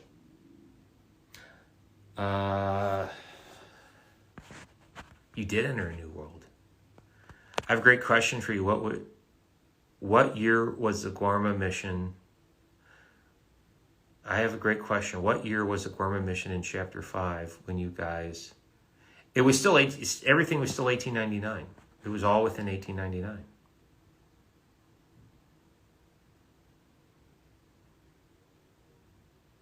Guarma missions in Chapter 5. What year did the cast develop? We started the Guarma stuff in 2014. And a lot of this Guarma stuff from the first year we were working at 2014 is the stuff that got cut. But we, the first thing that I did for Red Dead 2 that stayed in the game is during the Bronte mission, where they're in the swamps and they're going to Bronte's mansion and Bill's at the front of the boat, and Dutch and the rest, they start giving Bill shit about being in the cavalry, and Dutch, they're all basically just or being a sniper, and they're all giving Bill shit. That was the first thing that we filmed that stayed in the game. And the very last thing that I filmed is the one where you're out somewhere in you're in chapter 2 or 3. I think it's chapter 2, and you're out riding wherever, and Javier comes up and said, "Oh, there you are. Hey, Bill's been captured. We got the bounty hunters got Bill. He's in a script. We got to get him." And then you're riding with Javier. It's like, "Oh, Bill's what did he do, dumbass?" And Bill's all tied up, and you got to fight the guys, and Bill's cheering you on, and he's tied up. He's like, "Yeah, punch him. Now get me out of here." That was the last thing that I did before I was cleared. So yeah, and I had done other, but as far as stuff that happened that ended up in the game, that was the first thing I shot. That was the last thing I shot between 2014 and 2018.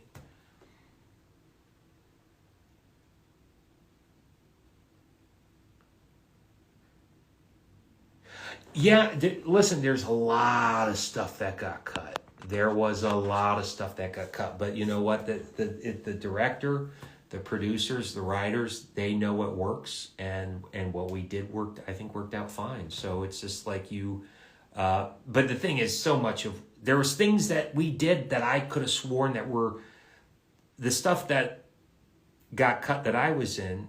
I was surprised it got cut. But then again, we did a couple things that I was sure were going to get cut, and they ended up, and I was like, oh God, they kept that. So it's and it all works. So it's like one of those things where it's Oh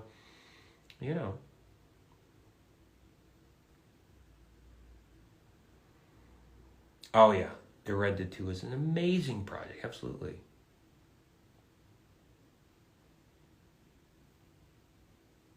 Rockstar, they're a great company to work for, absolutely.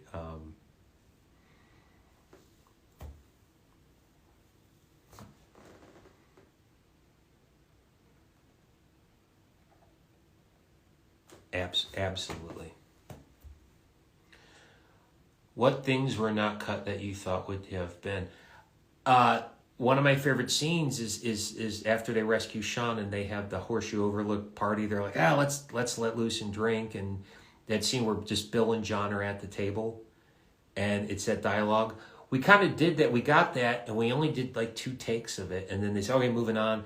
And then I was thinking, did that not work? It's just the way it was thing. But the idea is it was so simple, and we just, Rob and I nailed it. And they're like, oh, they got it. Let's move on. Because everything's like, let's go. I thought that was going to get cut, and it didn't get cut, believe it or not. And it's my favorite thing in the game, because it's basically 2 of the OGs just having that.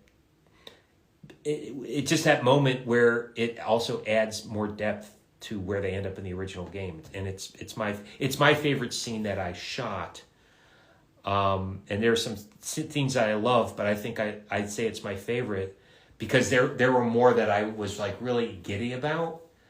Like a monologue I did in 1 take, and that was, as an actor, that actually was my favorite moment. But I always say that was my favorite scene because it was so, there's so much to it, and it's like we did it and then we moved on. And then looking back, I was like, I'm so surprised that it was what it was. And I noticed something as an actor, there were things in it. And I was like, I just love this scene. Because it's like an important scene, and it adds depth to work, other work that Rob and I did before. It helps push and emphasize that narrative. So in kind of ways, it's just like one of those things where it's like it happened so fast I almost forgot about it, and I actually thought that could get cut. It did not, and I'm happy it did not. So. Oh, his Wilhelm screams when he falls from a cliff is funny.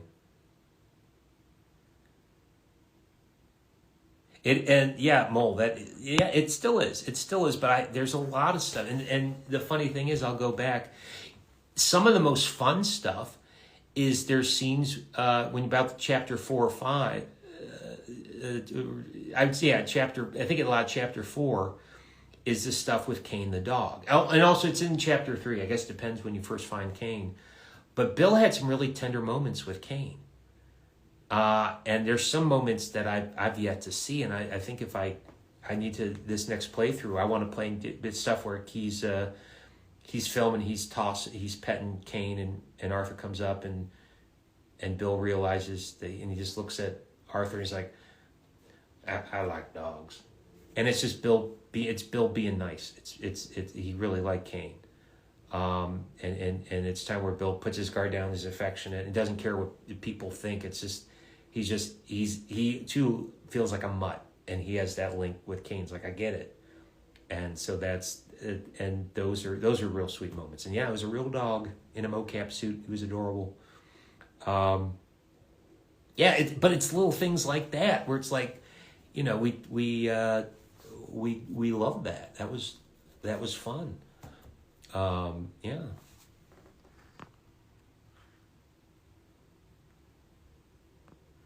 Well, thank you so much, Mo. Listen, we all enjoy it. Bill was more lighthearted. Well, of course, Bill was in a better place emotionally. It's but that's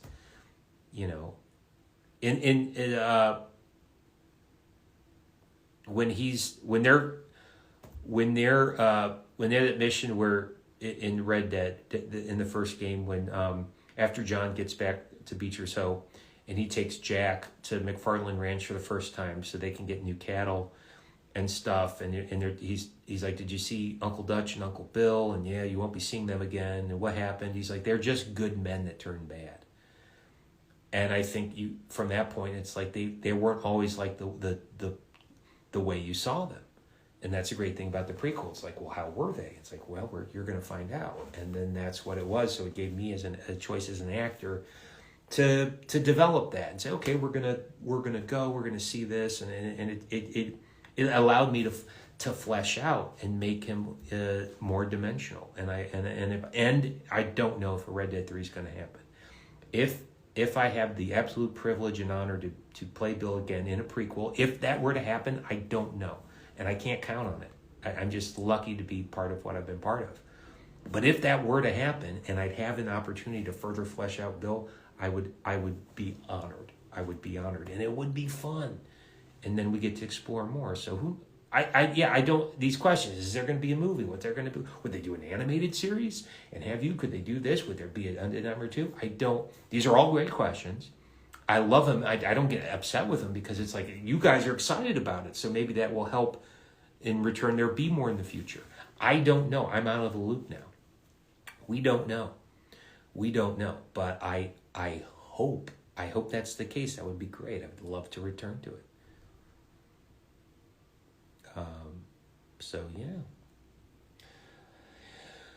Well, it's I might go till 6:30.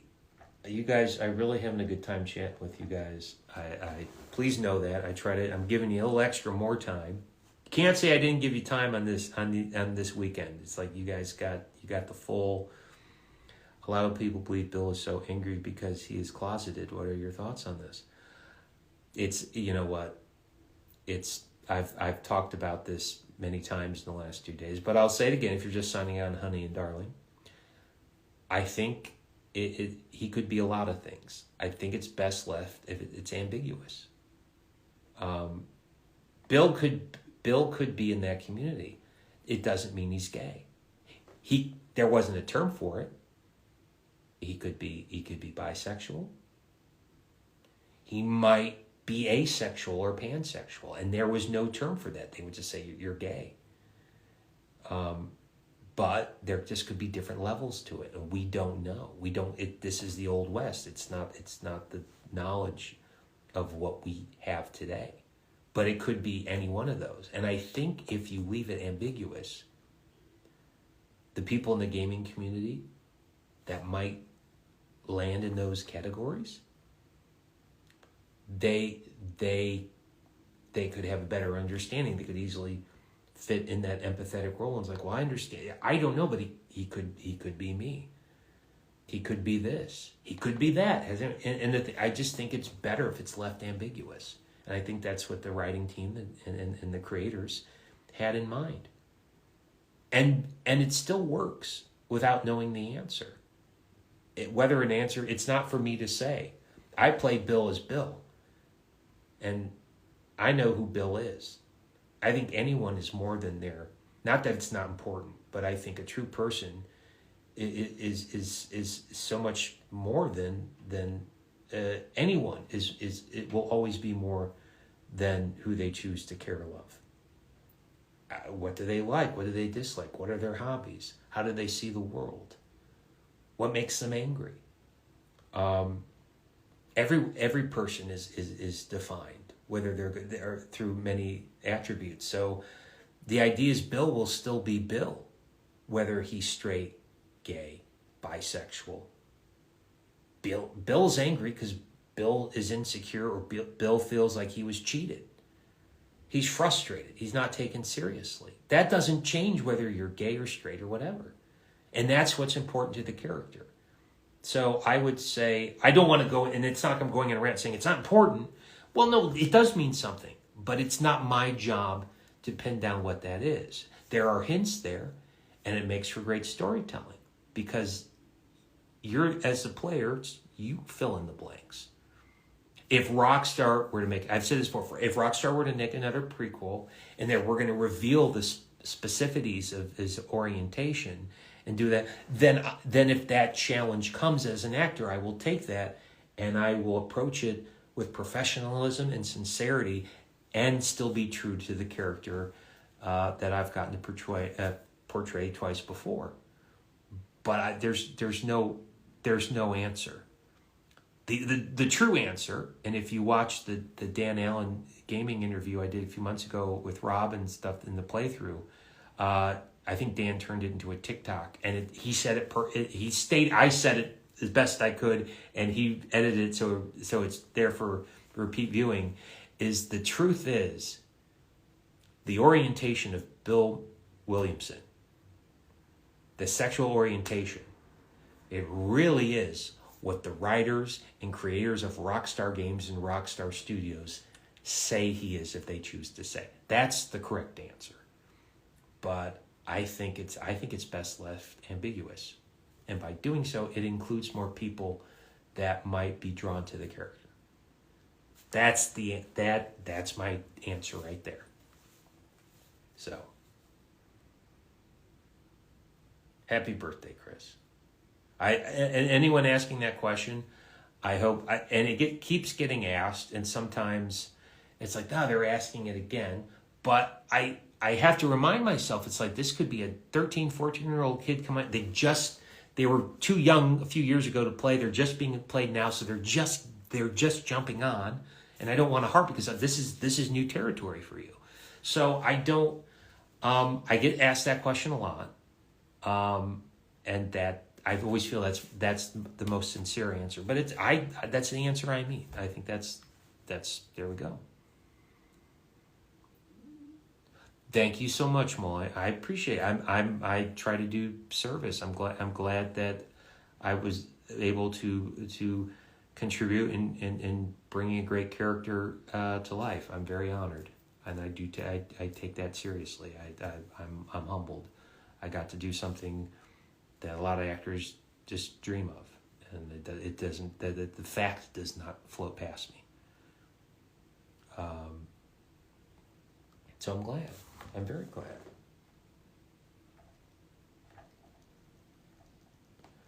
So, what I might do is I might just wrap this up in the next few minutes because we've been going over, and I could talk to you guys all the time. So I'll tell you what, if you want to get a print, do it now. And if not, hey, I'll get it. But once this is over, the party. Bill needed a friend. Aw. Oh, we still talk in circles, but I don't mind doing it. I don't mind doing it. Hey, at least we have circles to talk in. There, it sounds like, that's very meta. Yeah, that's very meta. Exhaust Sniffer 22. Oh, we've been waiting for you. We've been waiting for you, man. Where have you been? Look, Exhaust Sniffer 22 just showed up. We knew you were going to be late. We knew it. All right there, Rudy. I hope you like your print. It's drying now, and we'll get that shipped out to you as soon as possible. There you go. I'm glad you joined us.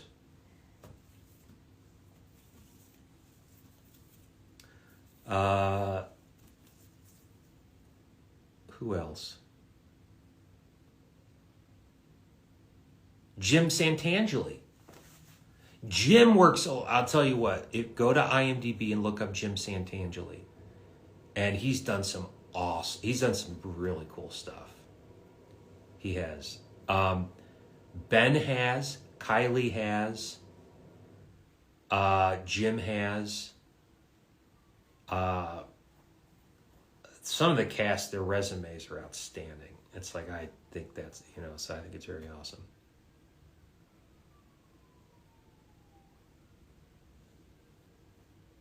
Well, Honey and Darling's Adventures, we're very glad that you joined us. We're glad everyone joined us. And hold on, I gotta do that.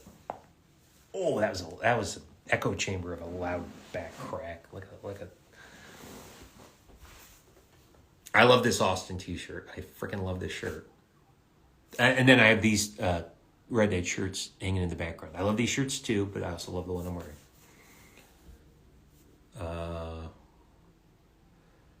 So Curzon Dobell played Hosea.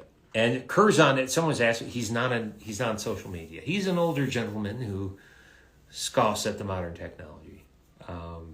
He's on our text chat though, and when he does, but it's like, yeah, we're kind of, he doesn't do the social media.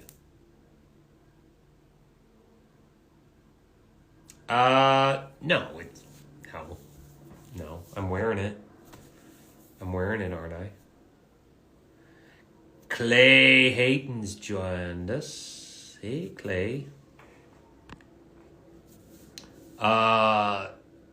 So yeah, guys, we're kind of winding down. I did a little overtime to make up for some lost time due to technical issues. Oh, thank you, Francisco. We love you too. Is that the Brazilian flag? I think it is. Brazil, obrigado. Awesome.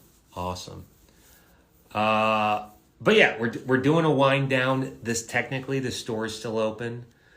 I only say this for people jumping on saying, I was caught in the snow for the last 2 days. If you want to get something before the store closes, you can do it now. We still have some stuff available. No pressure. I'm just saying, please don't feel left out, because Rudy jumped on and just got something. He's like, oh my God, I didn't know. So one more time. Yes, I've heard about the Uncle Red Harlow theory.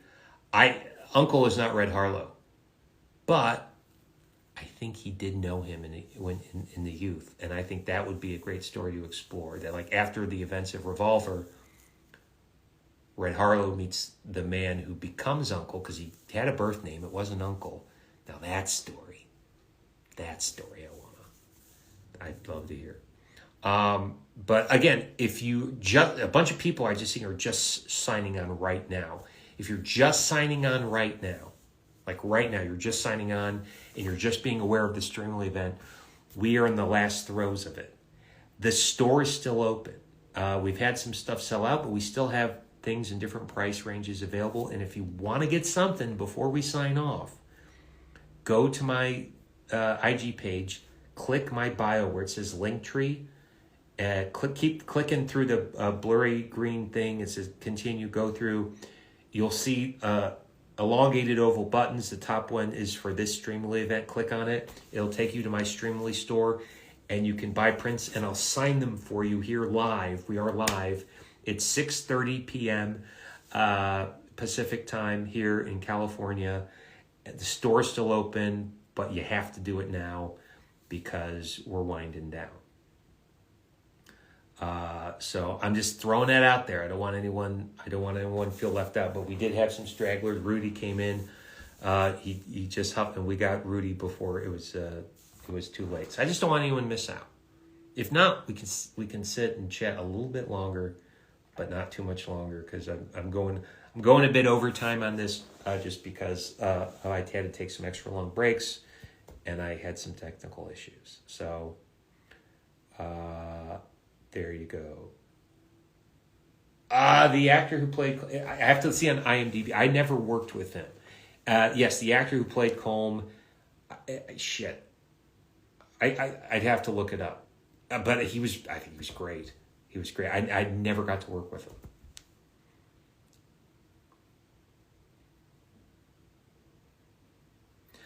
I do.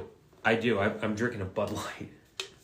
I'm in NASCAR effect. I'm drinking a Bud Light, but I just put it down the top. I haven't had anything to eat yet. I've been drinking coffee and beer all day. That's I've been liquid dieting. But I'm going to eat after this, and then I'm going to watch football highlights and probably some Netflix. I'm going to have to clean up here, because I got prints lying out I'd signed with an ink pen. They're all drying, so it's I'm in my bare feet, because if I walk in shoes, I don't want to step on it. I had shoes on, and I had my wallet, my pocket, my keys, and I'm sitting in a gaming chair, and I got keys sticking in my ass, and so I emptied out my pockets and took my shoes off, and I'm like, oh God, I'm so much more comfortable. I'm at home. Sometimes I forget where I am. I can't get rid of the Florida. I know. It's stuck. Come good or bad. Yeah. I've watched, yeah, it's kind of really cheesy. I don't know if you gotta let it grow. I just think it's like what they're saying the same thing about it, like the new Night Court. It's like, it's kind of cheesy, and they're relying too much on the canned laughter, because it's like, I want to, I love Kurtwood Smith. I like the 70s show. It's just, I think it's kind of like, it just kind of seems cheesy, but, yeah, we'll see what happens. I don't know. Yeah, I watched the first episode. I want to try to watch more. Yeah, it's on par with I loved Full House in younger days, and that, looking back, that was super cheesy. And then I watched the first episode of Fuller House, and I'm like, this is awful. And then I was like, no. Ashton Blanton, you're not related to Jason Blanton out of New Smyrna Beach, Florida, are you? I hope they make Red Dead 3 too.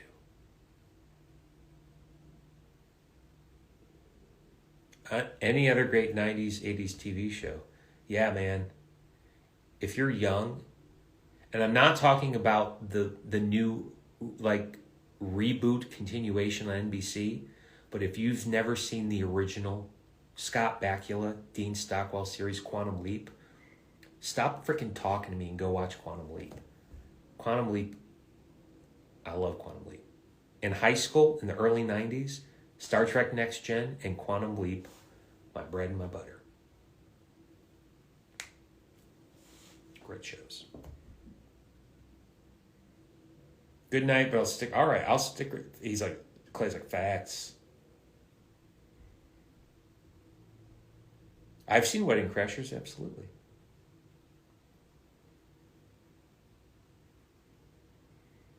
Do you have a fun moment with... I've had fun moments with Rob on both games. Absolutely. It's hard to name. You know what? I won't go into personal details. This is one of my favorite moments with Rob Weedoff. And this is the kind of guy he is. We're working on this was in 2016. I hope this person's not watching. This was in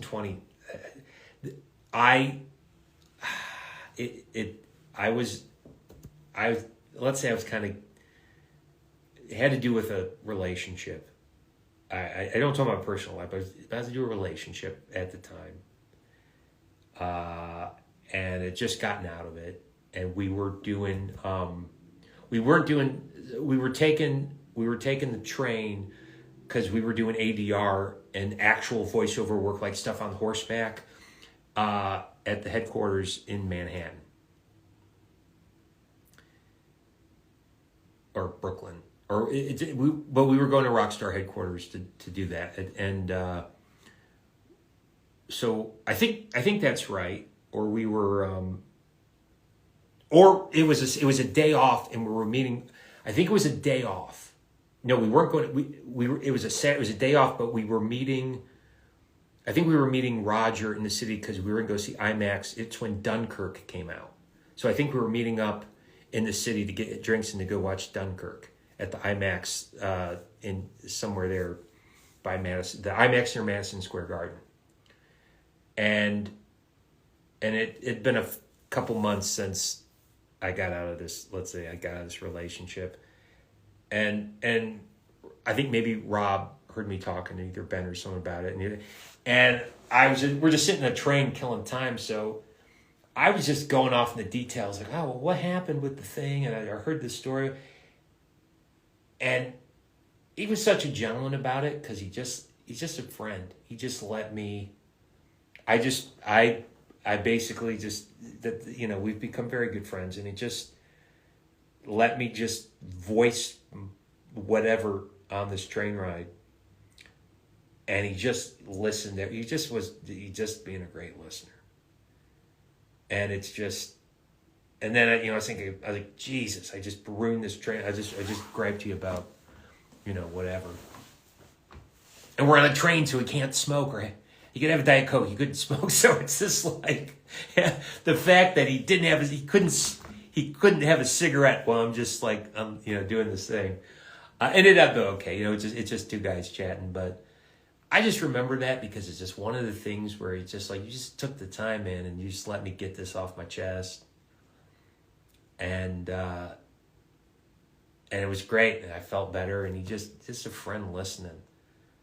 And that has nothing to do with the making of Red Dead. It had just to do with us being people and me going through something. And he was just a friend, and he listened to me. And that was... that meant the world to me. I remember that. I remember that train ride. And he just listened to the story. And some of it was kind of funny.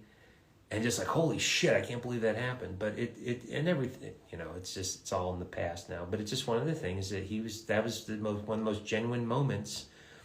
It's not about, the scene where we're running or blah, blah, blah. Or we're at a convention, and we've had great moments, all those. But it was basically, we took a train ride together, and I had a vent about getting out of a relationship and stuff, and just things like that. And he listened. And it wasn't an easy thing for me. It was just, that was kind of one of those things. And I got it, as time went on, everyone's cool in that. It's just, but it's just one of those things where it was just the most basic, just a human interaction. Nothing could be more realistic or real. It's just something that anyone could go through. That's what I remember. That's one of my best moments. I don't know if it was best for him because that train ride, he wouldn't shut up. No, but it's it's the fact that he wasn't, I wasn't Bill. It wasn't John Marston. It's just this Steve and Rob. Just Rob being a good friend and listening to Steve. He just went through something and he had to get it off his chest. And he did, and we've done that for each other. And that's why we're so close. That's why I'd rather do a Red Dead 3 than see someone else stepping in her boots, because I'd love for us to spend that much time together, because who knows, we need each other there to talk about more shit. We get older, we lose parents and do stuff, we just go through life. And a lot of the stuff happened in those 5 years together. And it was because we were having the time of our lives, but the job was you can't share this news with the world. You have to keep it to yourselves, but you can talk to each other about it. And we grew tight because of that. And so since we only had each other to talk to, we would talk about real life things that happened, and we were there for one another. And in a lot of ways we still are. And we're separated by distance. Some of us live in the same town, some others don't. And you know what? Sometimes the convention will happen, then you get to see. But that's one of my favorite moments with Rob. Just him being a friend, and he lent an ear when I needed one really bad. So yeah. So there's that. There's that answer. And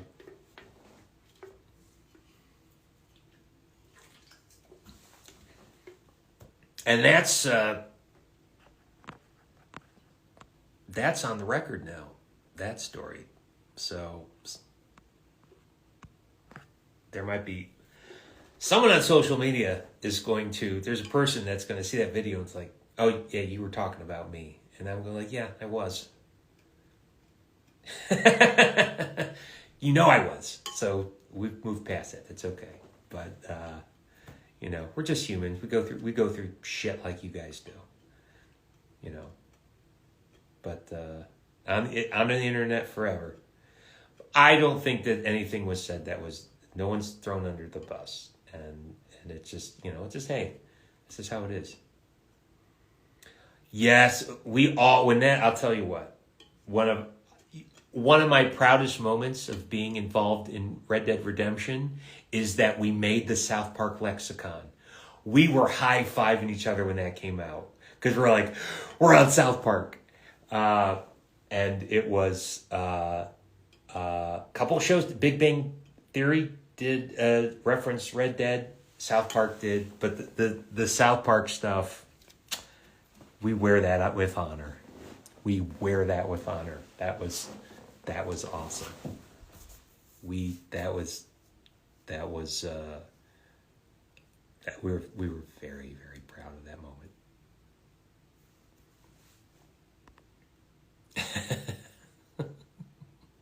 Now there, Clay. We won't go there. No, it's all cool. I have an actor friend who was on South Park, and I saw their episode, and I was like, "You got on South Park, man! I'm so jealous. That ain't an easy thing to do."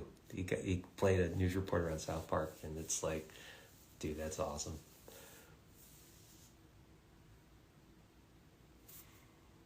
Get busy.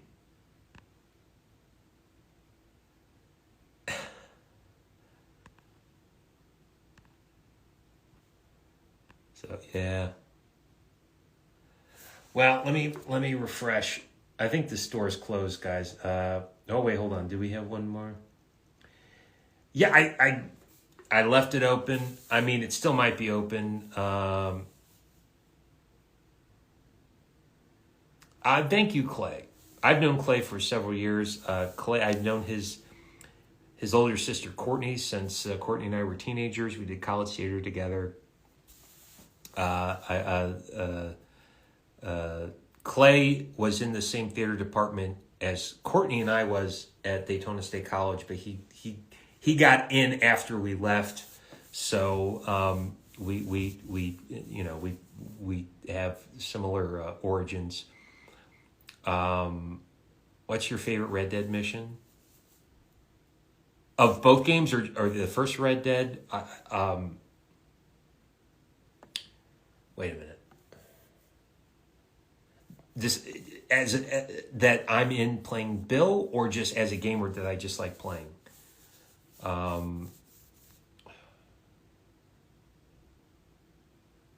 What do I really like doing in Red Dead 2? What's a really good mission? That includes side missions.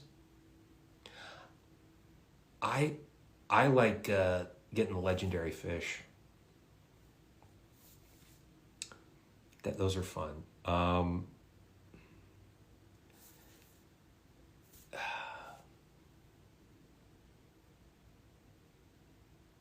What's a mission I like that really varies as far as like playing?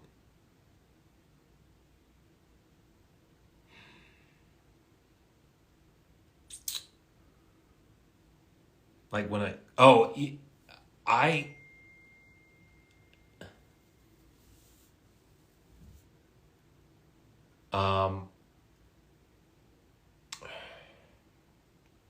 so someone just texted me, broke my concentration. Hold on. Because I still find it creepy after all this time. Is in chapter 2 when you go over the bridge and you see the first remains, or the message from the serial killer, with the decapitated heads and the messages in the mouths. The serial killer. What are they called? American Dreams or something like. Yeah, it's that one. That's a side mission, but it still creeps me out. It still creeps me out. So I enjoy that. Also, the mission, the side mission in north of Le Gras, where the guy in the tent, he's like, "Help me take out the night folk." The night folk stuff still scares the shit out of me when you're in the swamps, because you don't get, like, they pop. I still jump. That shit still makes me jump. So anything involving the night folk are some of my favorites, because it's different each time. Like some of the missions, you do repeat plays, start new campaigns, and you're like, okay, I know what to do and stuff. The night folk stuff is different every time, and I love. And so that's as a gamer, that's what's like. It's like, oh, now I know they're gonna pop out, but they pop out. It's different. They make different clicks, and it scares the shit out of me. So I would say that anything with the night folk.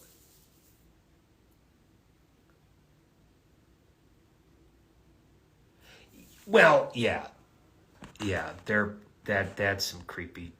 What's your favorite Western movies? Oh my God, I can't pick one. I can break it down. I've got my favorite John Wayne Western. Is the Cowboys. It's John Wayne, a very young Bruce Dern plays the villain. Roscoe Lee Brown, he does a monologue at the Noose, which is frickin', which is great. It's a very young Robert Carradine, Skolnick from the 80s Revenge of the Nerds movie. He's in it. Actor A. Martinez, who was big in the 80s. He did Longmire with Lou Diamond Phillips and Robert Walker. Great Native American actor.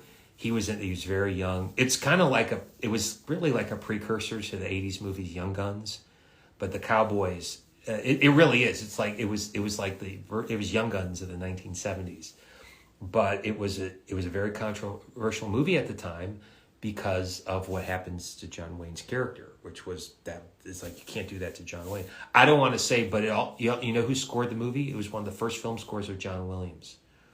It's his early, when he was still Johnny Williams, because he was still like a hip 60s, early 70s jazz musician. But and we're talking John Williams of Indiana Jones, Star Wars fame, E.T. That John Williams does the score to a John Wayne Western called The Cowboys. It is my favorite John Wayne Western.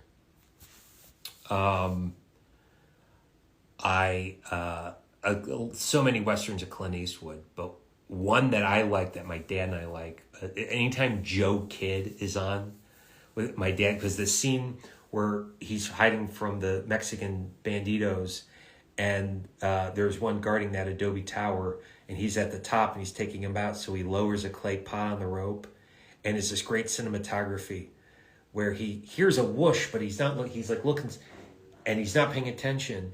And this thing is swinging high, and it's slowly lowered, so it slowly gets towards his head. But as the pendulum slings, there's a longer time between the swing back and forth, and it swishes his head and goes out, and it feels like 5 minutes goes by.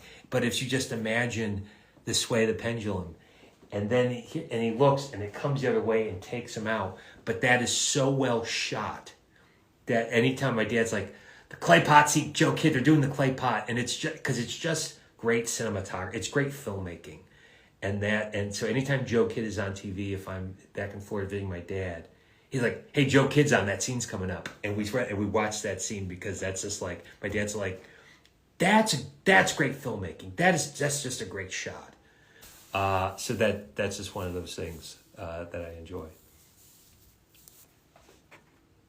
Young Guns is good. I like Young Guns. 310 to Yuma. The original and the remake, both good.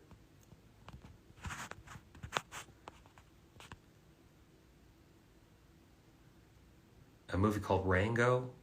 Is that the lizard movie with Johnny Depp? Is that what that was? I saw that. Good and the Bad and the Ugly, classic. Once Upon a Time in the West. Oh my goodness. The score to that, each character gets a unique theme. Charles Bronson, Jason Robards. That's a freaking classic. Yeah. Oh my God, it's almost 7. I think we're gonna call it at 7, guys, because I've put in a lot in today, and I haven't eaten, and I'm draining. And I hope you understand. But we'll give another 10 minutes. So. If you, again, store's still open, but I'll leave it up to you. What do you guys want to do? But no, we had fun. We had fun today. We had fun yesterday. We had a good time. Buster Scruggs. I enjoyed that. Absolutely. I really enjoyed it. I'm glad. No, I like talking shop and talking, but I also like talking things other than Red Dead. Western movies, of course. That's Steve. Please, I will. Don't worry. I'm gonna take care. I'm treating myself tonight because I put in a good work, and then I think my body's gonna go. You're going to sleep. 10:00 last night. I was coma. I was gonna do laundry. I know it sounds boring, but I got it. I was wearing my Jaguar jersey yesterday, and I hit it. I got pink pen ink, so I got to get that out because I'm like, oh shit, I can't have that.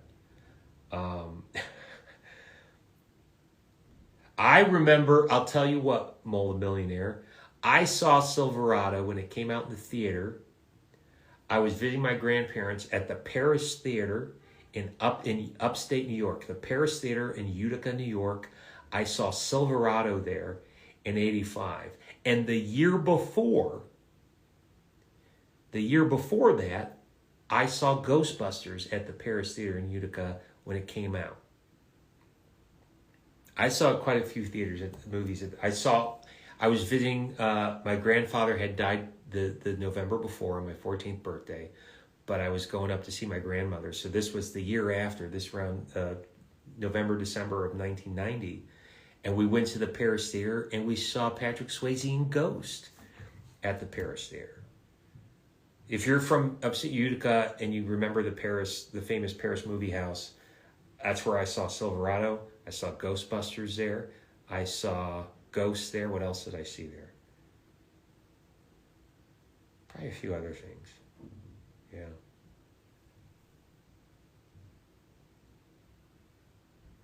Just don't let there you go.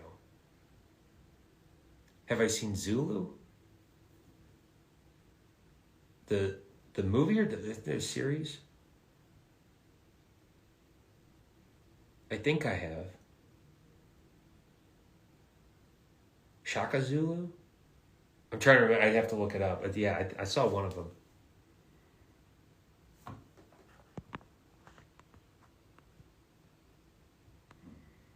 Silverado's a great one. I was looking back, seeing if I missed any comments about movies. Yeah, I'll give it another 6 minutes. We'll do it. We'll do a solid 7 p.m. and then we'll call it. We'll call it out. We'll stick a fork in it. Anything else? Anything else from the peanut gallery that have joined us? Oh, we got people joining. Dodson's joining. WhisperCon joined. Yeah, the one with Michael Caine. I was sure Michael Caine. I did see. It's been years. I do remember seeing it. What was the first Rockstar game I played? GTA San Andreas? Grand Theft Auto 3? One of those two, I think. Yeah, I believe. No, but if it's over, you Raymond, I'm giving you permission to tell me the final score.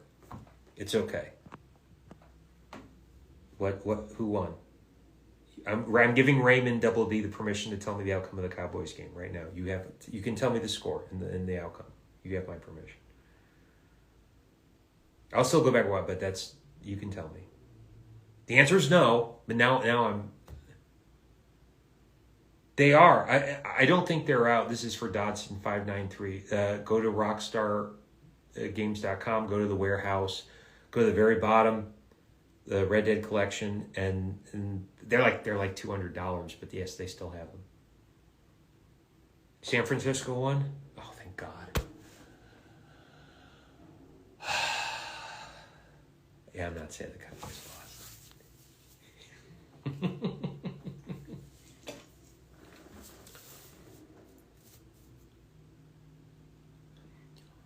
Oh my God, you're going to the 49ers Eagles game? Nice going, Cole. Very nice. That's sweet.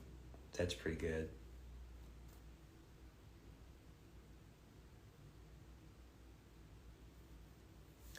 Will Penny and what's Will Penny? Tombstone's a great movie, but what's Will Penny? Is that a movie called Will Penny? Or am I not? Or I don't know what that is.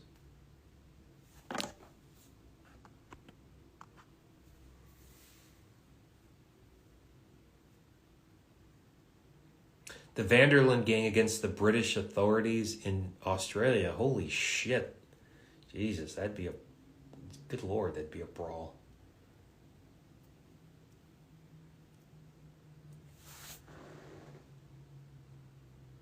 I'm just checking the store one more time. It's because I see a bunch of people signing on. Brock Purdy going from Mr. Irrelevant to SPG.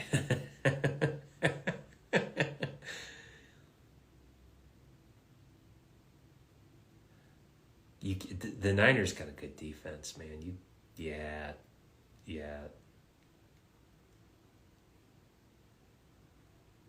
Dak's good. I'll tell you what, but I couldn't stand Tony Romo.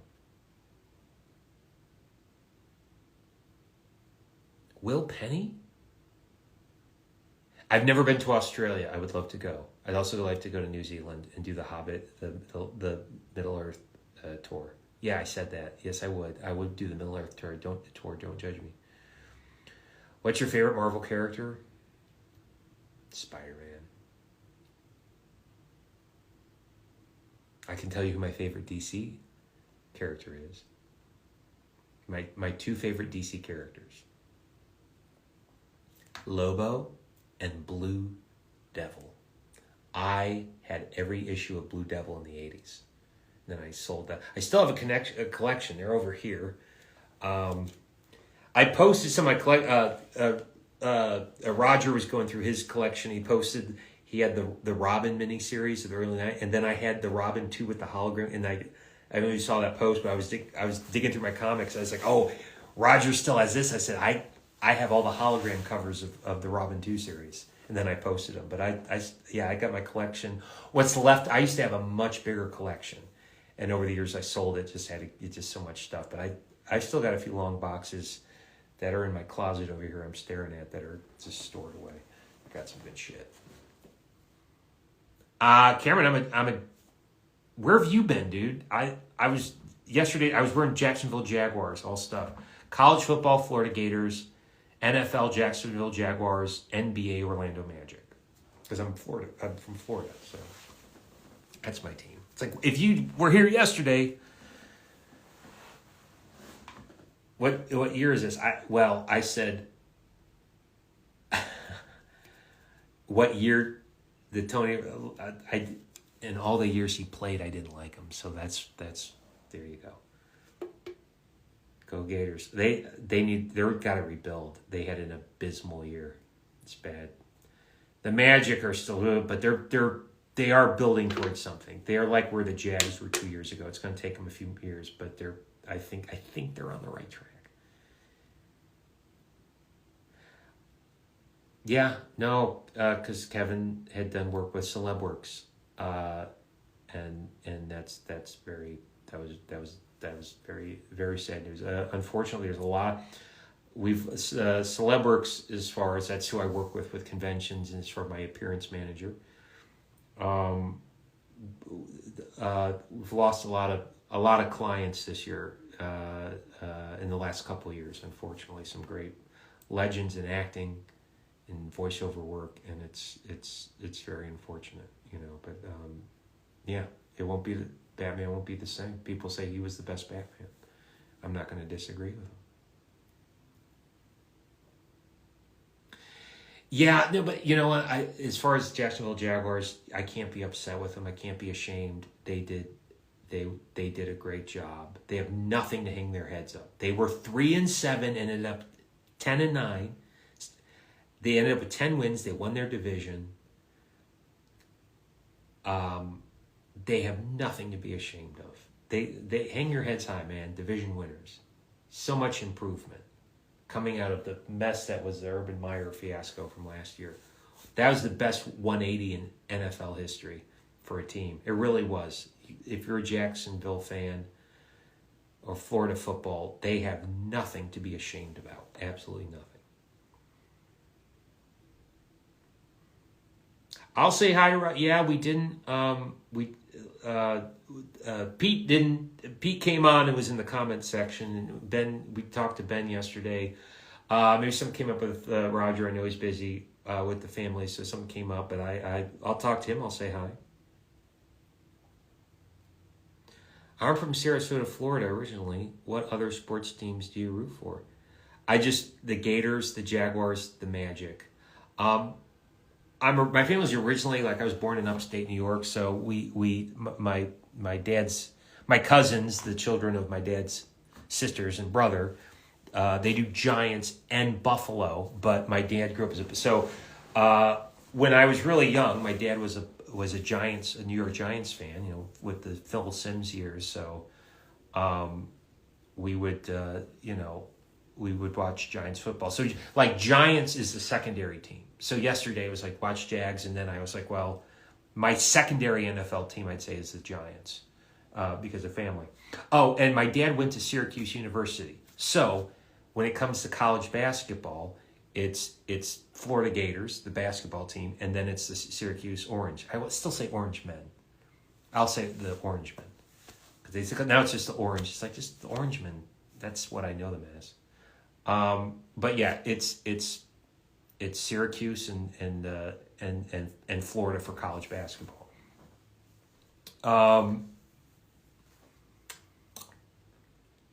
Yeah. People why don't you root for South Carolina? Because you went to college there. I said, I can't do that. I went to South Carolina? Because that's where they gave me the theater scholarship. I wasn't converting to the team. So I was no. I like it here. Great memories. I got my degree. And it's okay, now I'm going to go root back for my real teams. I know it sounds, I'm sorry. I went to the University of South Carolina. I do not support their sports teams. Yeah. I know, I'm a contradiction. So, well, you win some, you lose some, you know? I get it. I'm not being smart alecky. I'm not mad at Kansas City's just, look, Mahomes, you know, but I'm not, I can't be mad at Kansas City. I was in the teal, I was in the Jaguar garb yesterday, and everything behind me is Kansas City colors. And I understand the irony of all of yesterday. So I get, it's like, I can't be upset. How do I feel about Seahawks? Listen, Pete Carroll's done a really good job. That guy walks the fine line. He's been able to coach college and NFL football successfully. He is the rare breed. I've never disliked the Seahawks. Never. When they do well, I like to see them do well. So anyway. Well, okay, I'm going to hit refresh on the store one more time in case someone did. I don't want to leave anyone out, but I think we're done. If anyone currently in this chat wants to buy prints, send me an emoji of a thumbs up. If not, that's okay. You can't say I didn't give you guys enough time. I think everyone on here's you've already bought stuff. The Cowboys are terrible. They just have a thing where they can have a decently solid regular season, and then they get in the playoffs, and then they trip on their own shoelaces. Yeah, that's what happens. And it's not like they're constantly terrible, like they're just a farm team, like in basketball, like the LA Clippers all through the 80s and 90s. They were just a joke. The Cowboys have never been that, but the Cowboys get a point where they can always be solid, but they get to that point in the playoffs, like they just get in a wild card, and then they just have that hiccup, and it goes, and it's like and then everyone's like, well, of course that happens. You're the Cowboys. Not since the 90s when you had Troy Aikman have you gotten over that hump, and it's not like I don't feel like they're that far off from being good, but there's just something. There's a skip in the record. There's a skip in the vinyl with that. And I think it's just that a lot of people say, like, Jerry Jones has been there forever. And a lot of people think they need to move on from Jerry Jones because you're still getting the same hiccup in the vinyl. It's the record's skipping. And that's a whole different debate. I think that's one of the problems with the Cowboys.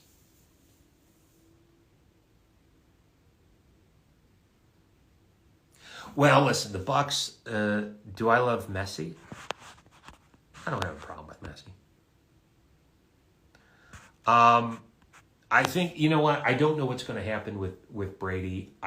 There's rumors that maybe he'll play again to Tampa if Gronk comes out and comes back. I think Gronk probably will head to a broadcasting booth, honestly. It depends what the money is. Some people think that Brady might go to Miami. He's got nothing else to prove, but I think he might, because he might feel like because of the divorce, he's got, it's like, well, I gave up my marriage for this, so I need to make I don't know look, man, I don't know what's going to happen. Tom Brady is the best quarterback that ever was. And the guy's just a couple years younger than me, and he's playing like better than a lot of QB. He's still got something. He needs a better team. He can't do the work he did. I think he's good for another year or so. And if he can go deep in the playoffs, if he can break a few more records or possibly win a Super Bowl, I say stick with it. I mean, it's just one of those things where you can't do anything but admire the guy, whether you hate him or not. But it took me a while to admire him. But it's just like he's the best that ever was. So, and he's earned it. He's broken records I don't think ever be broken. So you got to respect it. It's just, you can't not. So, yeah, no, that's Cole said it. Yeah. It's time for Brady to retire when Tom Brady says it's time to retire.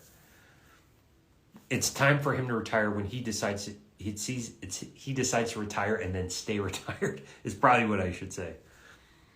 Author or John? Which author? Or Arthur, you mean? I like them both equally. Don't make me do that.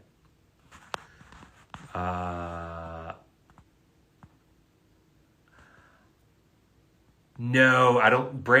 Here's the thing with Brady. His family, Giselle and the kids, they're all based in Florida now. He's not going to go to Jacksonville and be a backup. So I feel he would either not go too far. Maybe, I don't say go to Atlanta because that's more rebuilding than Tampa. I think he'll stay in Tampa or go to Miami. He won't. I don't think he'll leave. He'll either retire, he'll stay at Tampa, go to Miami.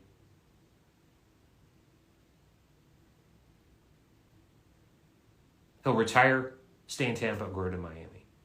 Because he won't leave it. I don't think he'll leave his kids. Because if he does, Giselle's going to make the divorce and separation that much harder.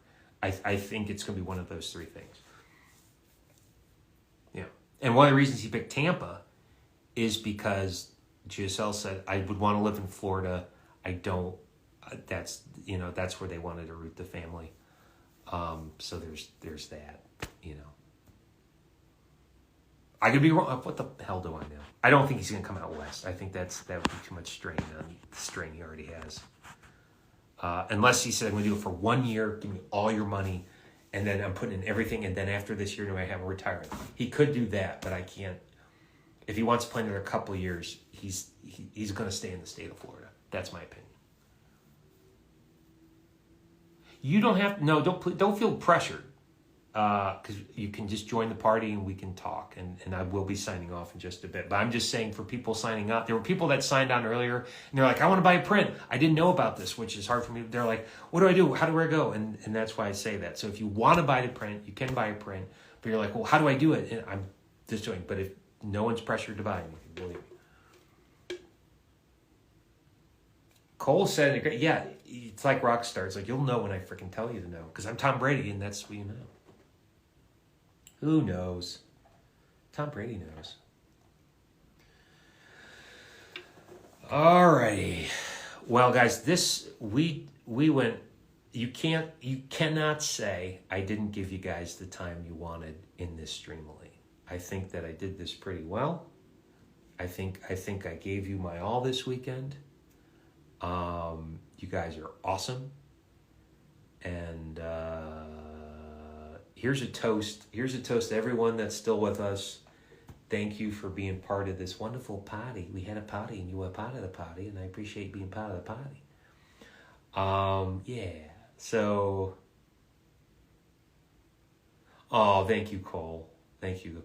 I'll stay on. I'll do some closing minutes and then I'll shut it off. So going once, going twice. If you want to buy something, buy it now. But send me an emoji saying, stop, wait, I want to buy a print. If not, we're going to wrap. I'm just trying to give everyone an opportunity because there's always someone last minute that was like, I was on a plane and we were, I just got to the airport and it's like, we were attacked by a Godzilla. And it's like, really? All right. I'm kidding. I don't know.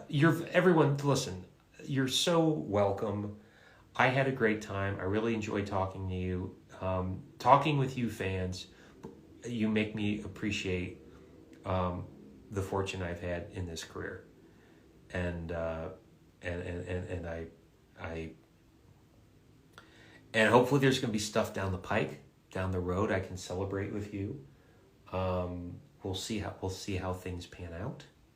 We'll see how things go. I would say keep your fingers crossed here in 2023. He told me about that, Cole. And let me tell you something. When you don't wear a belt to hold your pants up, that's what's going to happen. That's what's going to happen. I don't care if you're flying Southwest or Delta. Your coach or first class. You see him in an airport, he's going to do that. He's going to do that.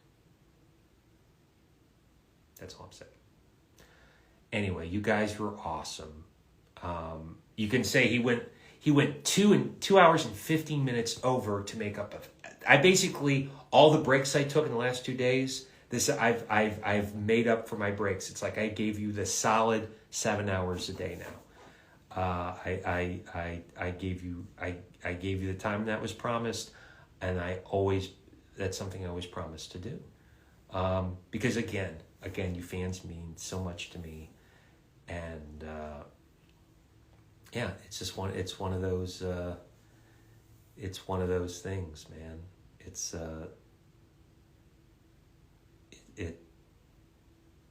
I'm blessed to be part of the Red Dead community, and I'm very glad that you joined with me. I would say this: if you haven't friended me on Instagram, friend me, follow me. Add the numbers. Everyone's like, why don't you go? Because they feel like I'm just going to keep talking and then I'm just going to pass out and be dead. Anyway, listen, guys. Outlaws for life, outlaws to the end. Bud Light? I better not do that because I don't want them to think See, I'd be careful because I wonder if that's going to pin the videos. Copyright infringement. I'm like, oh, what the hell did I do now? Can you, before I sign off, I'm being serious about this because this is the time to do it. Before I sign off, will someone look on my Instagram page and just let me know if the 5 previous videos are all showing up? There should be 5. Could someone look right now and just tell me that all 5 are still there? That would be great. And if they are, someone just type back saying, yeah, I just checked, all 5 videos are there, because this will be the final one, video 6.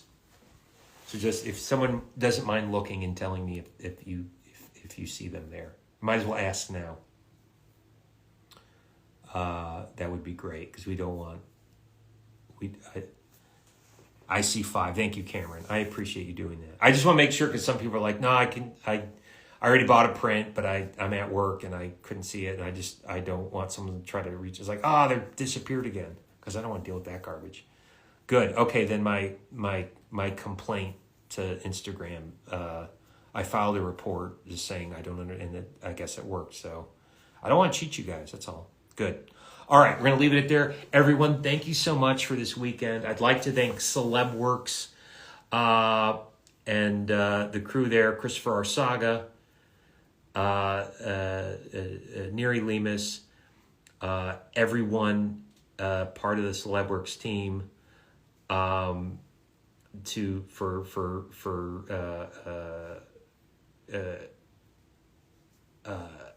Andrew Ho of Streamily, Nick, everyone who made this weekend possible. Thank you so much. I had a great time. This was excellent. We went to sundown. Me and my liquid diet. I'm gonna eat, watch highlights, watch a little Netflix, and remember that this was a freaking awesome weekend. This was a great weekend, man. Thank you guys so much. I love my fans. All the cast, we adore you guys. And remember, and I say this for any and all of us, if you want to see us at a convention near you, we do not have any control over those conventions. They want to hear from the fans in the audience. Is this person worth booking? So if you've got a convention near you and you're like, I'd love to have Steve there, I'd like to have this person there, send them, go to the contact list there where you can contact the people who run the showrunners, the people who run the conventions. Send them an email and request me. And myself with CelebWorks will do our best to get there. And there you go. And I hope to see you all at a convention in person soon, because I'd love to. Some of you guys who've been with me for a few years now in the chats, I'd love to give you a hug in person and crack some jokes. Absolutely. So you guys take it easy. Thank you for making a great weekend. You guys are great. Outlaws for life. Outlaws to the end. And let's see where 2023 is going to lead us. I hope fun places, and I hope to see your faces. Good night, everyone. Thank you so much.